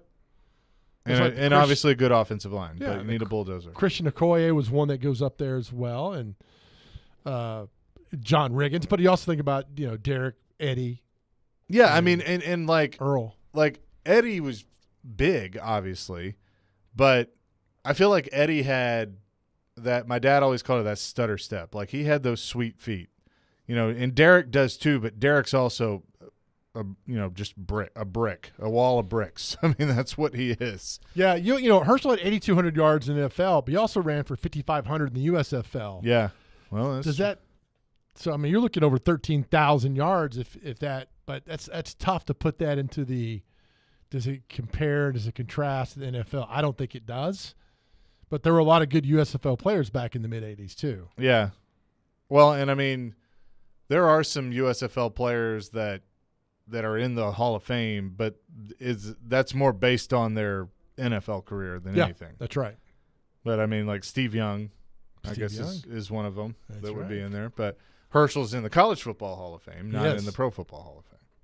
Yeah. So, I think it's tough to find those that come up with to rival the Titans/Oilers. I agree. I mean, I would put maybe the Rams and Colts, in that discussion. If Gordon from Nashville, true Titans fan, if Big Jeff is on the other side, it doesn't matter who you give it to. Obviously a big Jeffrey Simmons fan. Yeah, all right. It's funny, the Steelers, you got Franco, you got Bettis, and then that's an interesting one. Who was the if Junie's listening, he'll be able to help. There was a guy that was after Bettis, was good for a few years. I'm blanking on his name right now. I mean, he wasn't maybe that level, but he was a solid back. I think he wore 39, maybe. Not Le'Veon Bell, was it? No. I mean, Le'Veon had a few good years for them. I'm trying to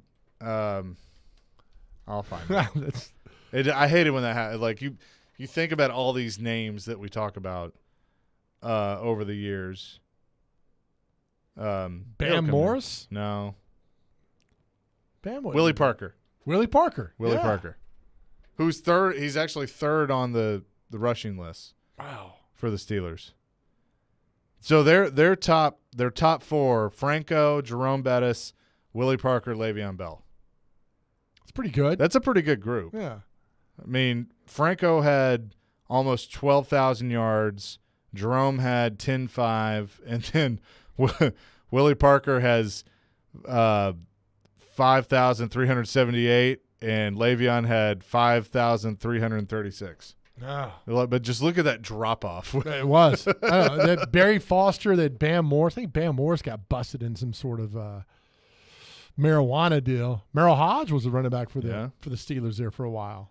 Yeah, but we could still go on and on. I don't think anybody can rival the running backs at the Cordell Stewart, who was a quarterback, had 2,500 yards for them rushing.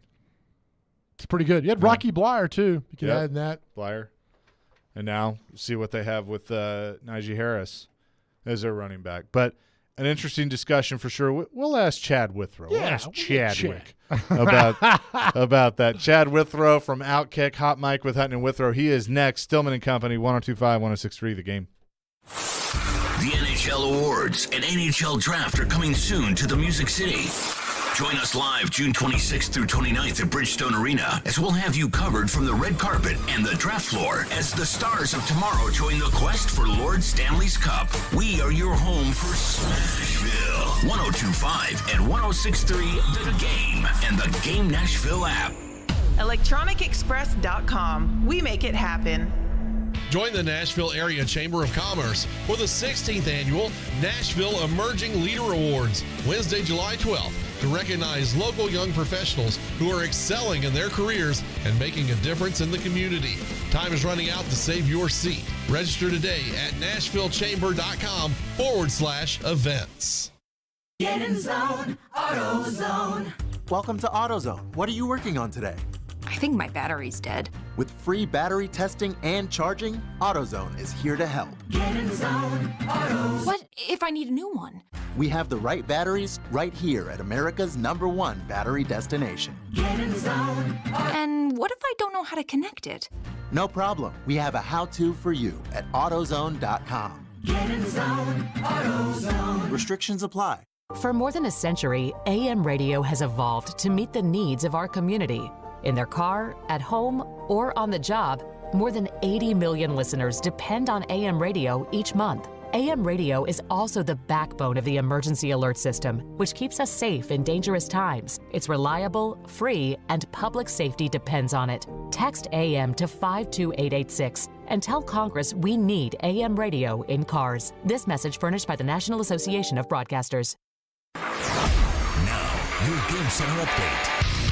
Brought to you by the law offices of Amanda J. Gentry. Now that the Vegas Golden Knights have been named Cup champion, the NHL World next turns to the offseason and the NHL Draft later this month in Nashville. One offseason contract situation for the Nashville Predators will be restricted free agent Cody Glass. NHL insider Elliot Friedman was on Caroline, Willie, and D-Mace yesterday and talked about what a future contract for Glass might look like. I'm going to be really interested to see what happens here. Because if Glass continues on this trajectory, his numbers are only going to go up. My curiosity for him is, do he and his representatives say, we take short and bet will be even better? Or does he say, look, I found a home here, I like it here, and I'm going to go for the term because of, A, my own injuries, and if you're the Predators, you always want term in these situations. The NBA has announced a suspension for Memphis guard Ja Morant due to conduct detrimental to the league. Morant will miss the first 25 games to start the 23-24 season with conditions set for his return. The Nashville Sounds are back in action tonight as they host the Gwinnett Stripers, the AAA affiliate of the Atlanta Braves. Hear all the action starting at 6:20 on your home of the Sounds, 94.9 The Fan. This update brought to you by the law offices of Amanda J. Gentry from the Game Nashville studios. This is Ian Safar. Live from the Hiller Plumbing, Heating, Cooling, and Electrical Studios. WPRT FM Pegram, WPUC HD2 Laverne. Nashville's exclusive home for the Nashville Predators. 102.5 and 106.3. 79-52 Vanderbilt. And I think he's got a coach Shot by Cheryl. You're going to see more moves. The Game. A Cromwell Media Station. Where you have a voice. He had a competent coaching staff. You just play terrible and you keep playing. And we have strong opinions. What a whiny freaking crybaby response. This is Stillman and Company with Jared Stillman on Nashville's best sports talk, 102.5 and 106.3 The Game and the Game Nashville app. Stillman and Company, 102.5, 106.3 The Game. Chase McKay, Big Joe Dubin in for Jared today. He will be back on Monday. We look forward to that. Every Friday at 5 o'clock, Chad Withrow from Outkick, Hot Mic with Hutton and Withrow joins us. Chad, what's up? Hey, guys. How we doing today? Good hearing from both of you. Oh, we're just holding it down, having some fun, asking some hypothetical questions that I'll hit you with in a second that's blowing up our text line. But college football is getting oh so close, and I know the three of us are very excited about that. And when I saw the 2024 opponents for the SEC, it got my college football juices flowing. Oh, no doubt. There's a lot of great matchups to look at. I do like how they split up Texas and Oklahoma throughout the SEC schedule. I will say maybe an underrated game on the schedule, at least for me, is Josh Heupel's return to Oklahoma in 2024. Because there's a lot more animosity there than people know. He has no love for that program after he was fired, and he was basically the sacrificial lamb for Bob Stoops back in the day. So that's going to be a fun one. His program will be well established. Should be year one of Nico Yamaleava as the quarterback. If all holds there, Brent Venables did not have a good year one with Oklahoma, so that should be a fun one. But, yeah, I like any made-for-TV announcement type show, and that's what that was with this 2024 one-year fix for the SEC schedule for SEC Network to be able to put that on. We'll also see the return of Texas and Texas A&M, but my question on that is, will Jimbo be walking the sideline for Texas A&M in that matchup? I think he will. So I was asked this recently on a podcast or somewhere I was a guest on about a surprise SEC team. I think Texas A&M is going to be really good this year. And I feel like Bobby Petrino – look, we're going on the gambit that Petrino and Jimbo Fisher can get along, and those egos won't get in the way of each other. But I really do feel like the fact – just the hiring of Bobby Petrino was a great step for Jimbo Fisher, because what he needed to do was swallow his pride and understand that his offense was not working. And to bring in someone as an offensive coordinator that had power, that had their own frame of mind, that could get the job done. He did that with Petrino. It's someone that's going to challenge him also. So I really do think that was a great step for this program because, guys, let's face it, with that contract, he doesn't have to do anything. He can sit back and tell them to, fly a kite if he wanted, and he could do whatever he wants. And he decided, I actually want to make him better. Yeah, he wasn't hard-headed about it. He's a very hard-headed guy. So the fact that he brought on Bobby Petrino, I do think shows his willingness to evolve a little bit and try to have more success. So if that works, I think that's a good first step.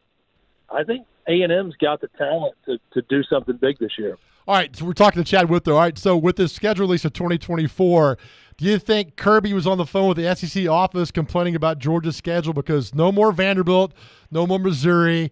They've got a really tough schedule in 2024. Look at their schedule in 23. It's a cakewalk, but next year, Chad, this is completely different for the Georgia Bulldogs. Yeah, look, Joe, this is what I think about Kirby Smart. Like, if you're going to be complaining about your fourth straight national title being derailed because of your schedule, then I think you should probably shut up. You should probably hang the phone up at that point and say, you know what, I'm doing just fine, because they have enough talent, and their schedule it's not easy, but for an SEC schedule, it is easy enough to be right back playing for another national championship this year. And if that's the case, we're talking maybe 3 straight, but even 2 out of 3, and then going into that year and having a tough schedule. I love Georgia at Alabama. That's a matchup everyone's going to want to watch. So I just don't think that Kirby's got a lot to say at this point. Kirby needs to worry more about his players, trying out for the next Fast and Furious movie and getting arrested constantly, and what's going on there with over 300 traffic violations and arrests. I think he needs to worry more about that than what his schedule looks like in 2024, because he just won 2 national titles. So, forgive me for feeling bad for Kirby Smart. Let's talk about the John Morant thing that came down today. I saw your tweet today. You simply had one word when you found out what went on: spineless. You were not a fan of the suspension, I assume. Yeah, look, I thought it was going to be, and you can only say so much on Twitter, right? So that was Right. that was the one word I came up with. What I thought was going to happen, guys, was at least a half the season. I really thought it'd be 41 minimum, and maybe a full season suspension. So 25, we're talking about a 16-game difference. Not the end of the world. 25 games is not nothing. But I do think that John Morant should be very grateful for that suspension. It could have been far worse for him, and he's going to lose a lot of money. He lost $6 million a year ago with all the problems by not being an all-NBA team member. So because of his contract, if he was all-NBA, he would have had a Supermax automatic kick-in for $36 million more. Wow. So he's lost that. He's going to lose $7 million up until early mid-December, whenever he's allowed to rejoin the team. So it's of consequence from a financial standpoint, no doubt. But I really thought it could have been half the season. So for that reason, I think when I say spineless, I mean it, because I think Adam Silver said, here's how we can look sort of tough, and we can penalize him from a financial standpoint without getting the NBA Players Association completely on our back. So I thought it was sort of a middle ground and not really taking a stance one way or the other. Well, if you want to come out and say he hasn't broken any laws, he's one of our stars, we're going to suspend him instead of, I think, the 8 games he got a year ago. We're going to suspend him for, 12 games or something even lighter. That would have at least been taking a stand one way or the other. A much harsher penalty would have been doing the same. I just think this was sort of the easy middle ground he took. And hopefully John Morant can figure it out and not, be photographed and filmed with a gun in his hand for the next 7 months or so. Talking to Chad Withrow from Outkick. And, yeah, along those lines, I guess my confusion in everything, and like you said, he didn't break a law. He broke an NBA law. I mean, they talk about that stuff, and he's obviously already been punished for it before. But, we're in this world where You have a guy accused of basically sexual assault getting 6 games, and because of public outcry, it gets more. And then you have a guy that gets suspended for an entire year in the NFL for gambling on his sport. I feel like there needs to be a little more consistency when it comes to, some of these punishments and getting guys to actually learn about what they do. Well, so let's look at it this way. Jamison Williams got 6 games, I believe it is, for gambling on a non-NFL event on the premise of the team. Now, what I've read is that and heard is that he bet on a UFC fight on a team bus on a road trip where gambling was legal. He got a bigger percentage of his regular season than John Morant did in a suspension. I have no idea how that's right. I think that's far too punitive, what we're seeing in the NFL for little violations like that. That could have been a slap on the wrist and a warning and a, hey, you violated this policy, don't do it again. Didn't even bet on an NFL game when he did it. So John Morant, it's not just the one issue. I have people coming back and saying, no, Andy Ogles, was photographed under a Christmas tree with a semi-automatic weapon or automatic weapons with his small children. Why isn't he facing? Well, to my knowledge, he hasn't had multiple gun-related incidents on his rap sheet. I think that's stupid. I'm not going to go pose with an AK-47 with my 8-year-old daughter anytime soon. I think that's ridiculous. But if you're John Morant, I mean, this is not just one thing. If he was at a gun range firing a weapon that he legally obtained, that he has a carry permit for, and that was all we knew of John Morant, no one would be saying a thing. No one would really care. But the fact is, he had to be investigated by the league for pointing a laser pointer at the Indiana Pacers team bus. He punched a high school kid and threatened him with a gun in his home. His mom got him and his entire crew down to a Foot Locker to rough up some manager that she was unhappy with at one point or threatened him to do so. Then you have the strip club incident, and now we finally get to this one. So these false equivalencies and all this just drive me crazy. These are not, apples to apples type situations. The bottom line is John Morant has been an enormous idiot. And if he wants to continue his career and make a lot of money, he needs to stop being an enormous idiot. It's not that hard to not film yourself with a gun. I refuse to believe all of these excuses being made for John Morant. It's really not that hard. You can own a gun. No one's saying that. Do whatever you want when it comes to that, but just stop filming yourself doing stupid things with the gun. Sauce Gardner of the New York Jets said it best when he said, I'm paraphrasing the tweet, but essentially, hey, man, we all have guns. You don't have to go show the world that you have it at all times to prove how tough you are. He should probably take that advice. No doubt. Talking to Chad Withrow from Outkick. Hot Mic with Hutton and Withrow, weekdays 2 to 5 on 94.9 The Fan. We'll have more with Chad coming up next, including our question that we asked all of you earlier. We'll get Chad's thoughts on it coming up next here on Stillman & Company. Chase McKay, Big Joe Dubin in for Jared today, 102.5, 106.3 The Game. 185! Every team needs a quarterback. 185! That's why we have Hasselbeck, bootleg, rollout, toss, touchdown! Tim. You can run good plays at the right time. ESPN NFL analyst Tim Hasselbeck gives his expertise on all things NFL. You evaluate players, and then you're turning them over to the coaching staff. Every Tuesday at noon. At the right time. With Caroline, Willie, and D-Mace. Tim on 102.5 and 106.3 The Game and the Game Nashville app. You enjoy the thrill of gambling, but what happens when it becomes a problem? Whether you want to cut back or quit gambling altogether, the Gambling Clinic has been helping people change their gambling for over 2 decades. We're here to help, not to judge. The Gambling Clinic is a Tennessee-based clinic offering in-person and telehealth support to help people win back their life. Visit us at thegamblingclinic.com. This project is funded by the Tennessee Department of Mental Health and Substance Abuse Services. Father's Day is here. Save big on last-minute gifts for Dad at Electronic Express. Don't miss a TCL 55-inch 4K TV for just $269 or an LG laundry pair for only $549 each. Get gifts for Dad with huge savings in every department. Computers, appliances, 4K TVs, smart home, furniture and mattresses, and more. Get a SkyTech gaming computer for $899 or a Traeger Pro Series grill for only $499. Get up to 3 years free financing throughout the entire store. Electronic Express. We make it happen. It's time to tee it up at Edwin Watts Golf Shops for the hottest gifts for dads and grads. Featuring the Titleist TSR drivers. Elevate your game and hit faster, longer, and straighter with the Titleist TSR drivers. And from Bushnell, the new Tour V6 Series laser rangefinders provide you the most accurate distances in golf. There's always gift cards for dads and grads in any amount. Edwin Watts Golf Shops, home of the 90-day satisfaction guarantee, and shop us in store or online at edwinwattsgolfshops.com.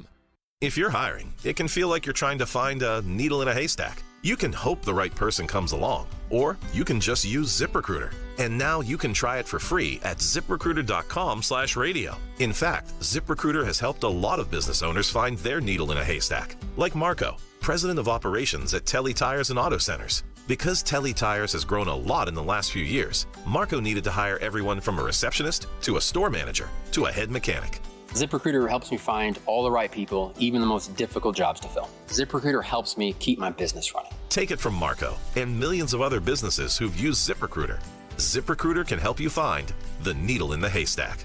See why 4 out of 5 employers who post a job on ZipRecruiter get a quality candidate within the first day. And right now, you can try ZipRecruiter for free. That's right, free at ZipRecruiter.com/radio. That's ZipRecruiter.com/RADIO. ZipRecruiter.com/radio. ZipRecruiter, the smartest way to hire. Music City will be rocking June 23rd through the 25th with a different sound. The sound of NASCAR. Start your engine! The Ally 400 is back at Nashville Superspeedway, and this year, it's a night race. NASCAR in Nashville. It's guitars and fast cars under the lights. Visit NashvilleSuperspeedway.com to get your tickets for the triple header weekend, including the Ally 400, Tennessee Lottery 250, and the Rackley Roofing 200 today. Want to weigh in on the conversation? It's a brain booster. Slide into our DMs. Or just text or call at 615-737-1025. Our phone line is driven by WilsonCountyHyundai.com. Strong opinions and a strong personality on your drive home. This is Stillman and Company on 102.5 and 106.3 The Game and the Game Nashville app. Chase McKay, Big Joe Dubin in for Jared today. We are the A-team. That is us for sure. Chad Withrow from Outkick joining us now, as he does every Friday at 5 o'clock for 2 segments.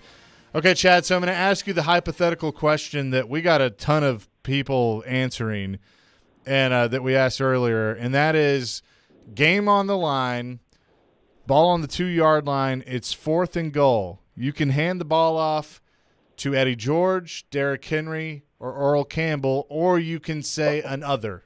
Who would it be? Oh, my goodness. Do I have to go just Titans history, or is this all NFL? No, you can go all NFL. We had a lot of Christian Okoye's. Jim Brown. Jim Brown? Jim Brown would be my answer. Fresh in the mind with him recently passing. But I think maybe the greatest running back in the history of the NFL, and definitely good in short yardage. Now, if I'm just going with those 3, man, probably Eddie George. As great as Derrick Henry is and as he's been, I was not around for Earl Campbell. I was around for the end of it, but I was not watching football at that point.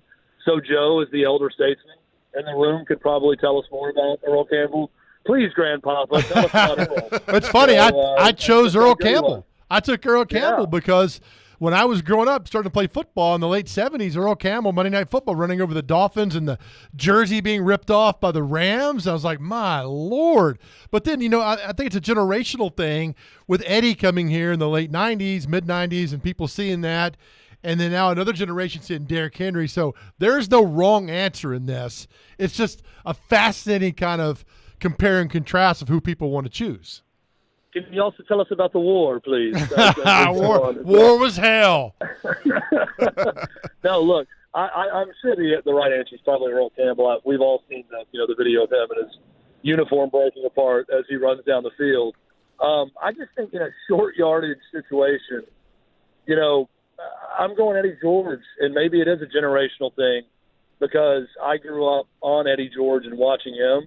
But just from a Titans-Oilers perspective, I'm giving the ball to 2-7 in short yardage with the game on the line. But you can't go wrong with any of those guys. Now, overall, all-time NFL, I'm giving it to Jim Brown. Chad Withrow is with us. Okay, now here's another one that I think you're going to like. This was a discussion Michelle and I had on our show based off an article that Joe Rexrode wrote in The Athletic talking about Tennessee baseball going to Omaha. When you look at what Tennessee has done last year in particular, a New Year's Six bowl game in football, women's and men's basketball going to the Sweet 16, baseball going to the College World Series, you have softball that has had a lot of success as well. Would you consider Tennessee to be in their golden age? Absolutely not. This is a very good time for Tennessee. There's no doubt. I mean, there's a lot of things that, they're the only program that they're accomplishing things at that level consistently across major sports. But, I mean, you got to consider, obviously, it feels like they won the football national championship then. They won women's championships in 96, 97, 98 during that time also. That was the year. I believe Rod Delmonico got them to a College World Series in 95, if you want to count that 4-year period. That was a part of that as well. The basketball teams were pretty good going to Jerry Green from Kevin O'Neill during that time also, and consistent winners in the SEC. It's tough to argue with the softball success and the level they're playing at everywhere, but I would have to say, and look, guys, we all know this, football is king. The shine of that football national title in 98, that reigned supreme, but I'm going with that 96 to 98, 99 range as the best time in the golden era of Tennessee football, which, by the way, also included a guy named Peyton Manning as the quarterback during that time. So this is close. This is probably second all time, but the golden era of Tennessee sports was late 90s. Well, at least, John Curry did one thing correctly when he was at Tennessee. He hired Tony Vitello, so we'll give him that. He did. He was terrible at interviews. He was terrible at a lot of other things. God bless him. He's done great at Wake Forest. Well, he's a good luck charm for baseball, right? That's right. The Wake Forest baseball program, and now think about him hiring Tony Vitello. That's the gift that keeps on giving for Tennessee is what he was able to do there.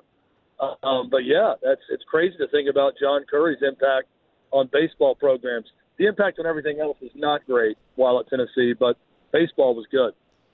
Talking to Chad Withrow. So DeAndre Hopkins visited with the Titans earlier in the week. He visited with the Patriots yesterday, has not signed yet, but you read some things, you listen to people talk that the Titans could very well be in this thing. DeAndre Hopkins is going to take his time to make his decision.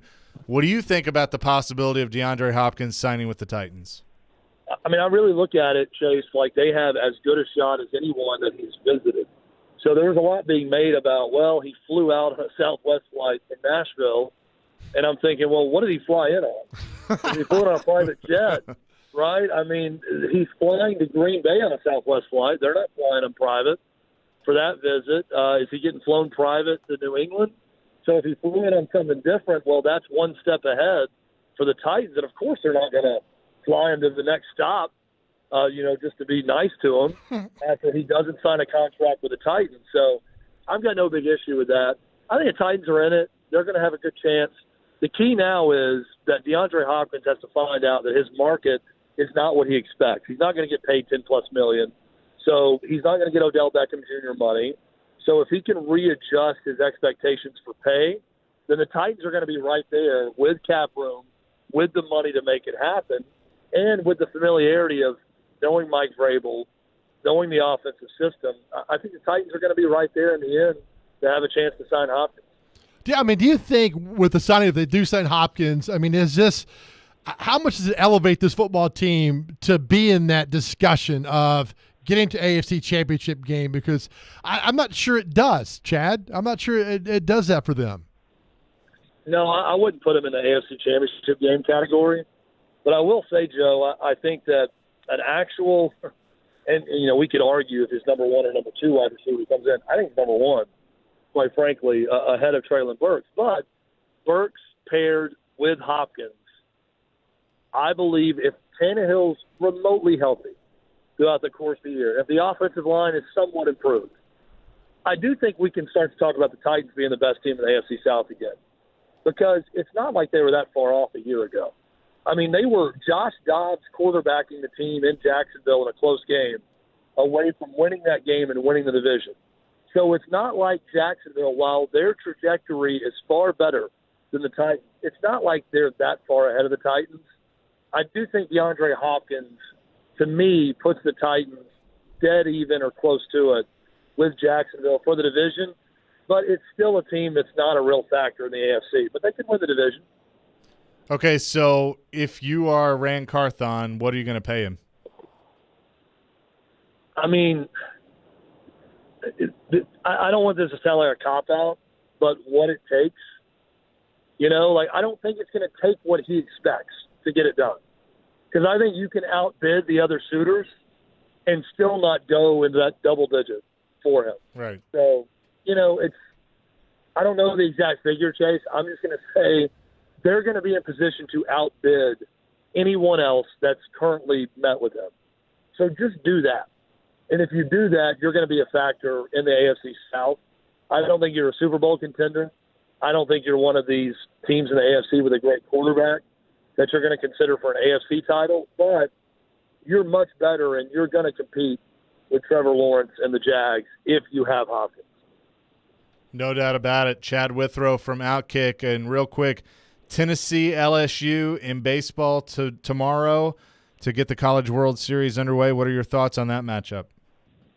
I don't know much about it. I've long protested, not a big college baseball guy. I do hear this from people, though, like, oh, you're going to watch your team and you're involved in the College World Series? And my answer is always, yes, of course. Of course I'm going to watch them. It's my school. When they reach the pinnacle of the sport, I'm going to pay attention and watch. But, I don't know much about LSU. I've watched a little bit of Tennessee during this tournament. I love what Tony Vitello's done. Don't know much about the matchup. I know LSU is very good. But the fact that Tennessee baseball is now something and is now even threatening Vanderbilt baseball, I mean, how miserable are you if you're a Vanderbilt fan? Like, this is your one thing, right? I mean this in all honesty. Like, they're a better baseball program. I'm not saying Tennessee's past them, that they've won national titles. But how miserable are you that you've lost 7 straight to Tennessee in baseball? And how short is the patience of Vandy fans that Tennessee has now outlasted you in the last 3 years in the NCAA tournament, and they're running this win streak. And it seems like Tony Vitello and Tennessee baseball are now in the heads of Tim Corbin and that program. That has got to be a miserable feeling because, as we all know, Tennessee just dominates the doors and everything else. And this is their one thing. Got to feel bad if you're Vanderbilt. Yeah, that's a very, very good point. Chad, appreciate the time as always. It's good to talk to you. Easy, Joe. Sorry about that. Easy. Good to talk to you, and we'll be listening to you in Hutton on Monday. Boys, have a great weekend. Joe, happy Father's Day weekend. We'll talk to you soon. You as well, my brother. Have a good weekend. Thank you. Chad Withrow, Hot Mic with Hutton and Withrow, weekdays from 2 to 5. 94.9 The Fan, part of Outkick, joins Jared every Friday at 5 o'clock. Joe, tell us about our next guest. We're going to Omaha. Exciting. We're going to Omaha. We're going to talk with the parent, with Jared Dickey's father, Keith Dickey. I went to high school with him, and just the emotions of the last couple of weeks of getting to Omaha and what's it like being out there. They arrived there today, so it's good to catch up with an old friend coming up next. We will do that next here on Stillman & Company. Chasing Big Joe in today, 102.5, 106.3 The Game. Every day we are live and local. You need to give Ryan Tannehill a 2-year extension. There haven't been too many coaching changes for the Predators. And your source for Nashville sports. I think that's what the Titans need. Players who can score. We are Nashville's best sports talk. 102.5 and 106.3 The Game and the Game Nashville app. Start your savings journey now. A strong savings strategy creates financial stability, leading to more opportunity for you and the people who count on you.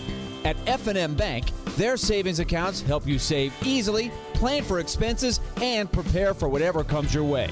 Life is complicated. Banking shouldn't be. So go see them at one of their 20 locations across Middle Tennessee and Southern Kentucky, or go online at myfmbank.com. F&M Bank, banking made easy on purpose. Member FDIC.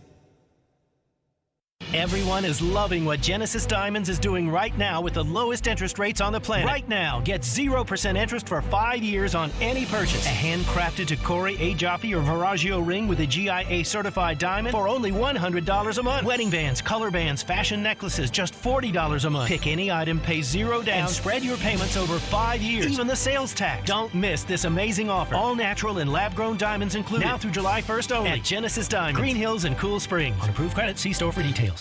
This is Evan Bass for the Tennessee Men's Clinic. For most of us, sex is a big part of our relationship. So when something like erectile dysfunction starts affecting intimacy, it can be a real problem. But what you may not know is that ED doesn't just affect you, it can be tough on your partner as well. Plus, if you have ED, you know how it can make you feel. The truth is, we see a lot of guys who have depression, frustration, and even relationship issues because of ED. But we don't want ED to impact you or the one you love anymore. The Tennessee Men's Clinic tackles ED. Our urologists and medical providers take a comprehensive approach and have treated thousands of men with treatments that are successful in nearly 90% of cases. Even if your hormones are off, or if pills, wave therapy, or other treatments have left you hanging, the Tennessee Men's Clinic will work hard to help you get your sex life back, perhaps performing like you haven't in a long time. So call us. Your first appointment includes blood work and a medical consult. Call 615-208-9090 or go to TennesseeMen'sClinic.com. We have 2 offices in Midtown and Franklin. Visit our website to learn more, including side effects. Treatments extra, results vary. Beach Bend Park. That's where my summer happens. It's where my family has come for generations for great times. It's where amusement rides and water park slides are just my size. It's where my friends and I have a blast on the big thrill rides. It's where we can do all the attractions and not spend time in long lines. It's where you can have unlimited thrills with a 2023 season pass for just $74.99. A pass pays for itself in 2 visits and comes with 2 anytime bring a friend free tickets, discounts, and more. Visit beachbend.com. The Big Machine Music City Grand Prix is back in Nashville August 4th through 6th and is a must-see experience that has something for everyone to enjoy. 102.5 The Game and 94.9 The Fan has all your coverage leading to the race, including driver interviews with Chase McCabe, ticket giveaways, and much more. Saturday. David Torres swats the first pitch to deep right field. Goodbye. Rafael Devers sends a high fly ball to deep center field. It's gone. Baseball's best rivalry takes center stage as the Yankees head to Fenway to take on the Red Sox. Coverage begins at 5:30 on 102.5 and 106.3 The Game and the Game Nashville app. Hey Nashville, it's Max Kellerman, and you're listening to Nashville's best sports talk, ESPN 102.5 The Game.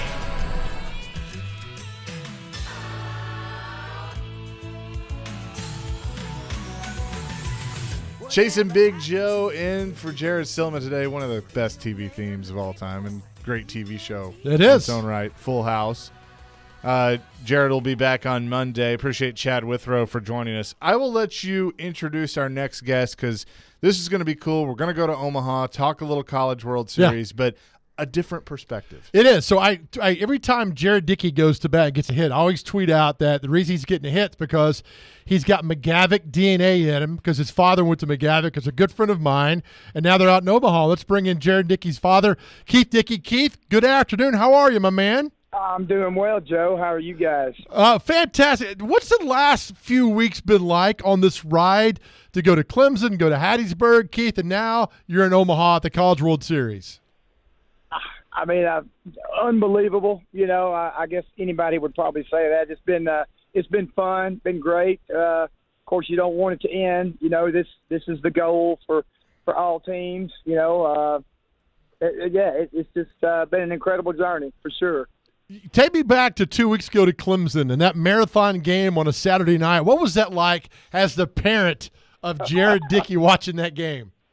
Oh man, the atmosphere was it was electric, of course, and man, some super tense situations, along the way. Both teams, there were several occasions both teams looked like they had it. Looked like, all right, man, it's over for them. Oh, we got it. It looked like it was just up and down. Definitely a yo-yo game that lasted forever, and I think everybody was pretty much emotionally spent by the end of it.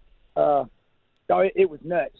It was absolutely nuts, the environment there. So I'm curious of this question. I'm not a parent yet, and maybe one day I will be. But in talking to baseball dads, they tell me just about the emotion that you go through when you're watching your son play. Has that changed how you feel when watching a game from when he was 5 years old playing to how old he is now playing and soon to be playing in the College World Series? It probably has. Well, there's no probably to it. It got worse. I mean, I had the good fortune to be able to coach him in high school, well, even younger, middle school and high school. I was able to coach him or be part of it. Okay, not the head coach, but I got to assist at Friendship Christian where he went to school, and that was awesome.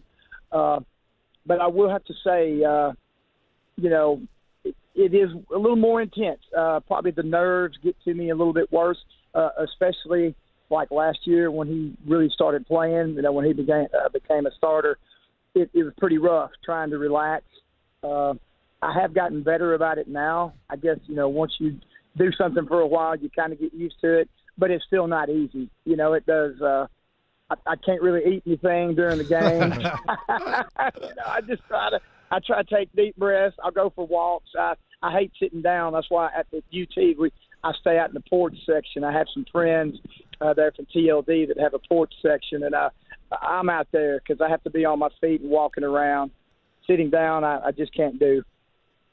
Oh, I totally agree. We're talking to Keith Dickey. He's the father of Jared Dickey. The Vols play tomorrow night in the College World Series versus LSU. Keith, take me back to the first time that you guys met Tony Vitello because, he came there in 2017, first year 2018. Your son was one of the top recruits in the nation. What was it about Tennessee and Tony Vitello that sold your family on going to Tennessee? He was just a man of vision and conviction, I would say. Everybody that we met with, or visits and had discussions with, they were all great. Phenomenal coaches. But just something about Tony, you could tell he was driven, and he had every intention of making it happen. I stayed out of Jared's way. We took him to the, we took him to the visits. We took him to these places, and we just kind of sat back because he was going to have to be the one going to school and playing, So we tried to remove ourselves, and if he ever had a question or if he asked our opinion, we would give it, but he rarely did, So anyway, when he chose UT, I was not surprised at all because honestly, Coach Vitello sold me, But I did not tell Jared that because I did not want to influence him. But like I said, he was just very motivated. You could sense it. How impressed have you been with Tony Vitello? And he sold you and sold your son on the recruiting side. He's had to sell this program, and we've had him on this station several times, and I feel like it's the same every time. He knows that even though now they're seeing success, they're in the College World Series, he's still selling the program in order to take it to the next level. That's him. That's what I'm saying. I don't think he's ever going to rest on his laurels or be satisfied or ever take anything for granted. He works it, man. He went, even like after, I'm pretty sure after the Hattiesburg deal, I think he went on a big-time recruiting visit, or trip, I guess you could say. And this dude, he's exhausted.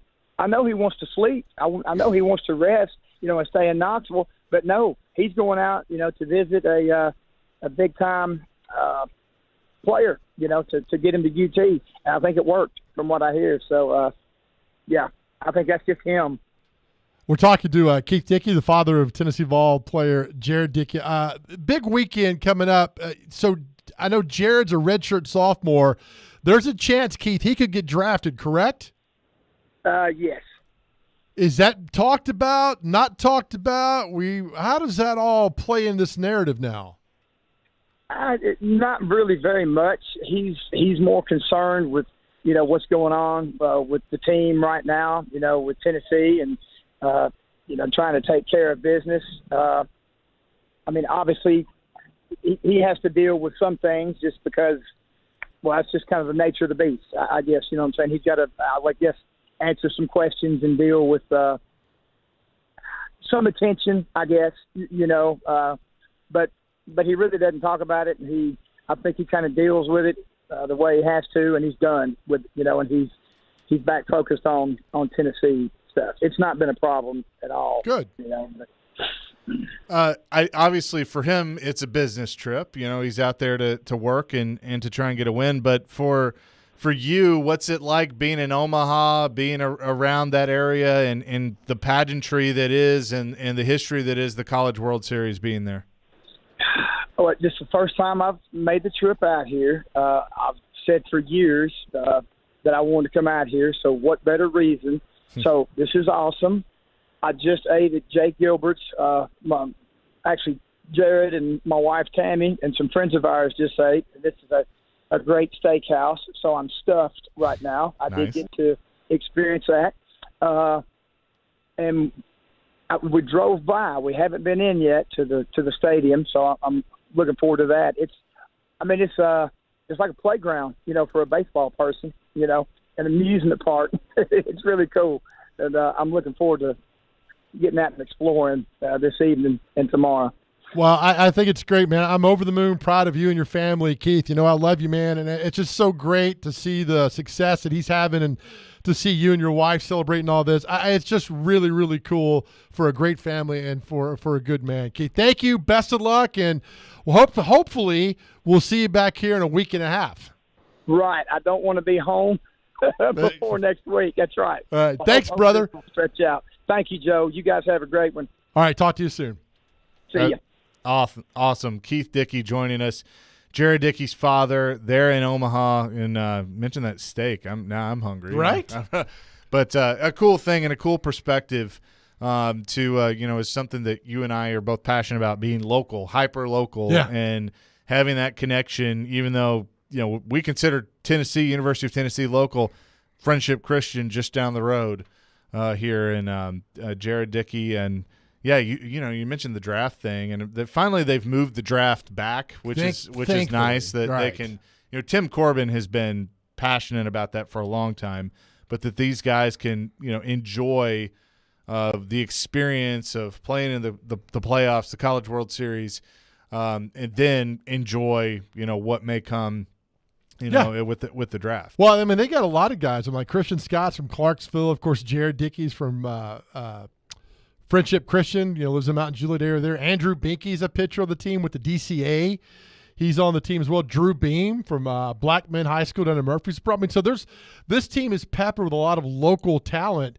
And Zane Denton, the transfer from Alabama now that's on the team. So there's a lot of reasons to root for. If you're not a big college baseball fan and like local guys doing well, here's a great example because this team – is loaded with a lot of local guys who made their mark here in Middle Tennessee. Yeah, and look, and it's cool to see Vols baseball get to the point that they're at, and I don't see Vanderbilt going anywhere anytime soon as long as Tim Corbin is there, but I think it makes it even that more exciting, for us to watch, of seeing, the two premier programs in the state battle it out in the SEC. So we'll see what happens with Tennessee against LSU tomorrow as they get things going in the College World Series. Chase McKay, Big Joe Dubin today. We'll put a bow on things. We've had a fun ride today. Next here on 102.5, 106.3 The Game. He knows the ins and outs of the Titans and isn't afraid to give his opinion. Traylon Burks needs a massive offseason. He's Jonathan Hutton of Outkick. I don't see how they make a move without going to Ryan Tannehill. Catch him every Monday at 10:30 on Chase and Michelle, and every Wednesday at noon on Caroline, Willie, and D-Mace. Hutton is on 102.5 and 106.3 The Game and the Game Nashville app. Heard that phrase, less is more? Well, at Harbor Freight, it's more for less. That's why everything in our store is priced affordably. Whatever you do it for less at Harbor Freight. And now when you buy a Hercules 20-volt battery and charger for $119.98, you get to choose a select Hercules 20-volt tool to go with it for free. Yep, more for less. Harbor Freight. Offer and pricing valid in-store and on in-stock items only from now until June 30th. While supplies last, selection varies by location. Cannot be combined with other discounts or promotions. Free tool limited to select items only. Music City will be rocking June 23rd through the 25th with a different sound. The sound of NASCAR. Start your engine! The Ally 400 is back at Nashville Superspeedway, and this year, it's a night race. NASCAR in Nashville. It's guitars and fast cars under the lights. Visit NashvilleSuperspeedway.com to get your tickets for the triple header weekend, including the Ally 400, Tennessee Lottery 250, and the Rackley Roofing 200 today. Seems like everything costs more these days. Food, utilities, medical costs, you name it. But as prices go up, our family budget stays the same. Fortunately, with Farm Bureau Health Plan's Core Choice coverage, we can save $3,600 a year compared to the leading competitor. And we've got better coverage with a lower premium, lower deductible, free telehealth visits, and access to one of the largest networks available. Start saving today at fbhp.com or visit your local Farm Bureau office. Have you Googled yourself lately? Are there negative posts from an ex-employee or from a former client?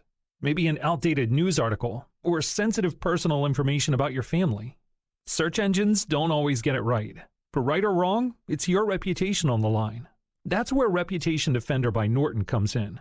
One of the most trusted names in online reputation repair, Reputation Defender has been fixing people's search results for over 15 years.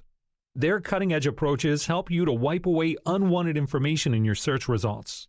They also promote the good stuff so that it rises to the top, helping you put your best foot forward. Your good name is too valuable to leave to the whims of a Google algorithm.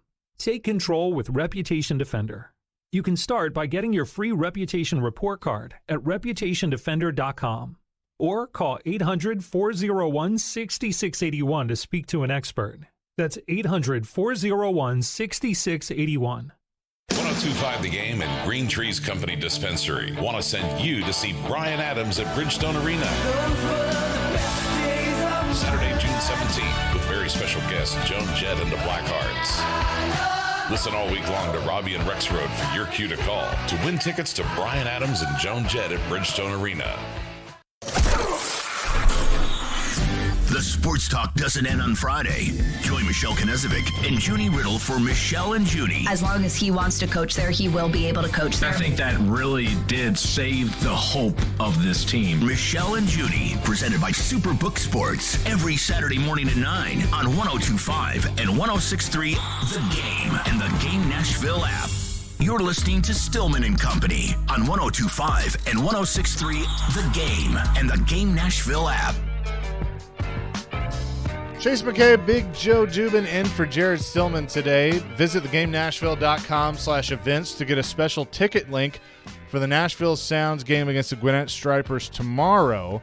For every ticket purchased through this link, the Sounds will donate a portion of the sales to the Boys and Girls Club of Middle Tennessee as a part of 615 week. Of course, we had 615 day yesterday.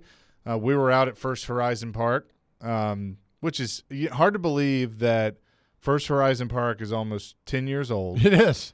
I remember being at the first game there when they opened it, and I was wearing a suit because I had to go cover the Predators and Blackhawks in the playoffs that same night. There was one of those 8:30 puck drops, but just crazy to think it's a beautiful place to go. I've 6:35 first pitch tonight. You can hear Jeff Hem on the call at 6:20. Do it to Jeff Ham. On 94.9 The Fan. It's time. By the way, you have an intern here who looks like Todd from Breaking Bad, and I can't not unsee that.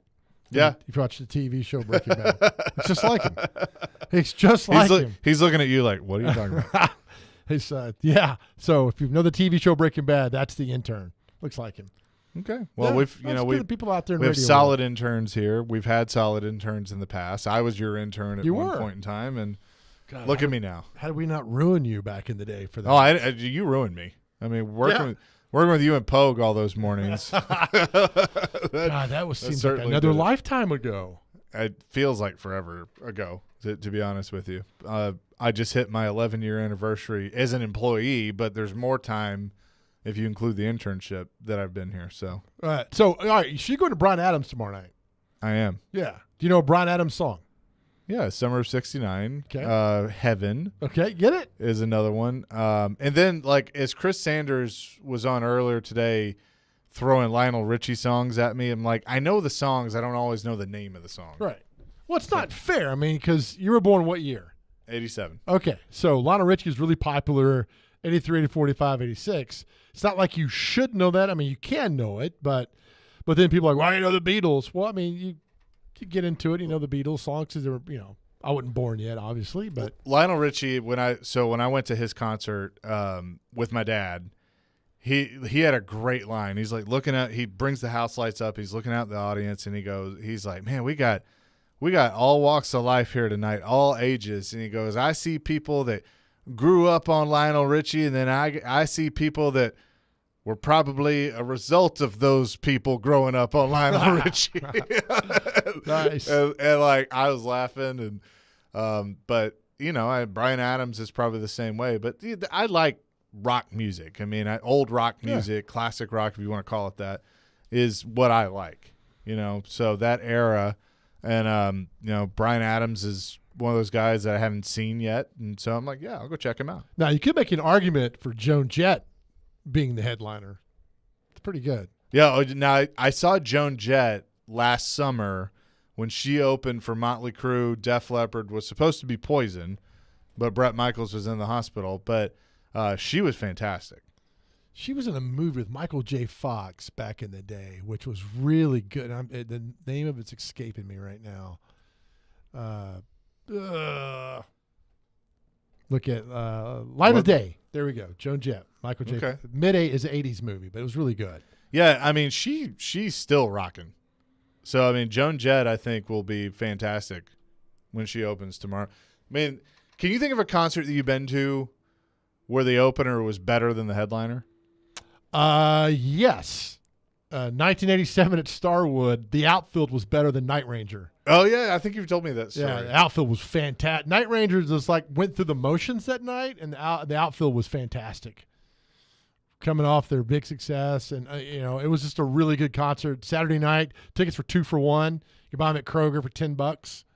I miss that place so much. Starwood. Oh, Ascend is perfect. Ascend's awesome. I'm kidding. Ascend's awesome, but I miss Starwood. I think what makes me mad about Starwood is all right, we're going to shut it down, but why? We're going to build these great condos, this big development over here. And they haven't built anything. Not a thing. The stage, I mean, there's parts of the stage that's still there. Crazy. I mean, caught in those traffic jams for years. Well, you planned for it. Like you knew. Yeah. Give yourself time to get I felt like it was easier getting in than it was getting out. Exactly right. I remember Guns N' Roses opening for Aerosmith in '88 back over there. I mean, those are some great iconic concerts. I remember Eddie Murphy in 1986. I think he had the second concert there. He had a comedy show and packed, sold out. I mean, it was Beastie Boys and Run DMC in '87. There was that went through there. So there are a lot of memories. So when people are like, oh, another Starwood story, they got to remember how iconic it was for us. First concert I saw there was Aerosmith. And it was 2 weeks after 9/11, and there was that, that we were at that point of, okay, stuff's canceled. Is it going to be back by then? And they went back. They announced they were going back on the road, and Nashville was probably one of the second or third shows that they played post 9/11. But that was the first concert I saw at Starwood, and they were fantastic. Like I remember it. Who else was with them? I'm trying to remember who opened for that. Fuel. Remember the band Fuel? Yeah. Yeah. So this was the Just Push Play tour that they were on. They had kind of had a resurgence because they did Don't Want to Miss a Thing for the movie Armageddon in '98, and then they decided to record a new album. Had that song Jaded that came out. That was How did a 14-year-old Chase McCabe get to Starwood? My best friend Logan, his stepdad Warren drove us. The old stepdad who doesn't give a rat's. I'll take you. Well, what's funny is he made us leave early, so we left like 3 songs early. What? Did he just want to get home? What was his excuse? He had work the next morning. I just got to get home. Like we were like so pissed at him. Oh, I bet. We all got memories, but I remember 2004 or 5, Duran came out there, and they opened up. I mean, they came on stage. The sound was awful. Simon LeBon cussed the audio people out, apologized to us in this audience, and we'll be back in 30 minutes. You spend your good money here. This is ridiculous, and went off on the sound crew, and they came back. And then the biggest mistake I ever made at a concert was I had second row at Starwood for Motley Crue. So it was so loud that I had to call out of work on a Monday and Tuesday because I couldn't hear. And that's not a joke. That was the loudest concert ever. And I'll never make that mistake again. Yeah, I can imagine that not being too loud. Gosh, not being good. Let's see. I'm trying to think of other. I saw Tom Petty at Starwood. I saw Lynyrd Skynyrd a couple times. That's obviously, the newer Lynyrd Skynyrd. I saw Hank Williams Jr. That was the last show I saw at Starwood. Was Hank Jr. And that was fantastic. Wow, who's with them on that? Montgomery Gentry. Yeah, they opened. For, let's see, Tom Petty was Bo Diddley open for him. Very cool. Marshall Tucker Band opened for Lynyrd Skynyrd one of the times. Bret Michaels opened for Lynyrd Skynyrd, not Poison, but it was just Bret Michaels, and basically he did Poison. He opened for Kiss, too, one year out there. Yep. Bret Michaels did. Yep. I don't think I was at that show. So the first time I saw Lynyrd Skynyrd, they actually I still have the live album. They recorded a live album there, which was their 30th anniversary tour. That they were on. So that was probably 2003. Had a 15-year-old Chase McCabe get over to, or 16-year-old. You drive yourself then? The one and only Charlie McCabe drove Chase and Logan. I'll meet you here in 2 hours, boys. Come on back. I'll see you here when you get done. That's pretty much how it was. Sitting in that traffic over there. He went in. He had him a beer and watched of course he loved Lynyrd Skynyrd too. But let us run around on the lawn. Slide down. We sat for one of the shows. We sat in the seats, and I remember saying like, I want to be on the lawn. The lawn is where you had to be. Yeah, at Starwood. Oh, absolutely. I saw. I think probably 9 Buffett concerts out there and sit on the lawn. One time I sat in the pavilion. I was like, this isn't any fun. Then sit back out on the grandstand and do it. But it's just it breaks your heart when you drive by there. Just there's nothing there. And you immediately go back to all the great memories that you had there, all the concerts, numerous concerts that came there. I mean, sometimes it'd be like 4 concerts in a week there. Right. You go to them all. Of course, tickets were a lot cheaper back then. My mom is texting me about that Lionel Richie show. So she was supposed to go. I think I had gotten the tickets to take her, and she was sick, and so my dad ended up going. And I was, working. I think I was working here I was working here at that point, and so she reminded me of that, and I was like, look, I got them for you. Yeah, right. But that was not at Starwood. No, that was at Bridgestone Arena. That is going to do it for us today. Joe, thanks so much for hanging out with me. It's been a lot of fun. I think we should do it again soon for sure. But Stillman will be back on Monday. Have a happy and safe weekend, everybody, and we'll be back. I'll be back with Chase and Michelle Monday at 9. See you then.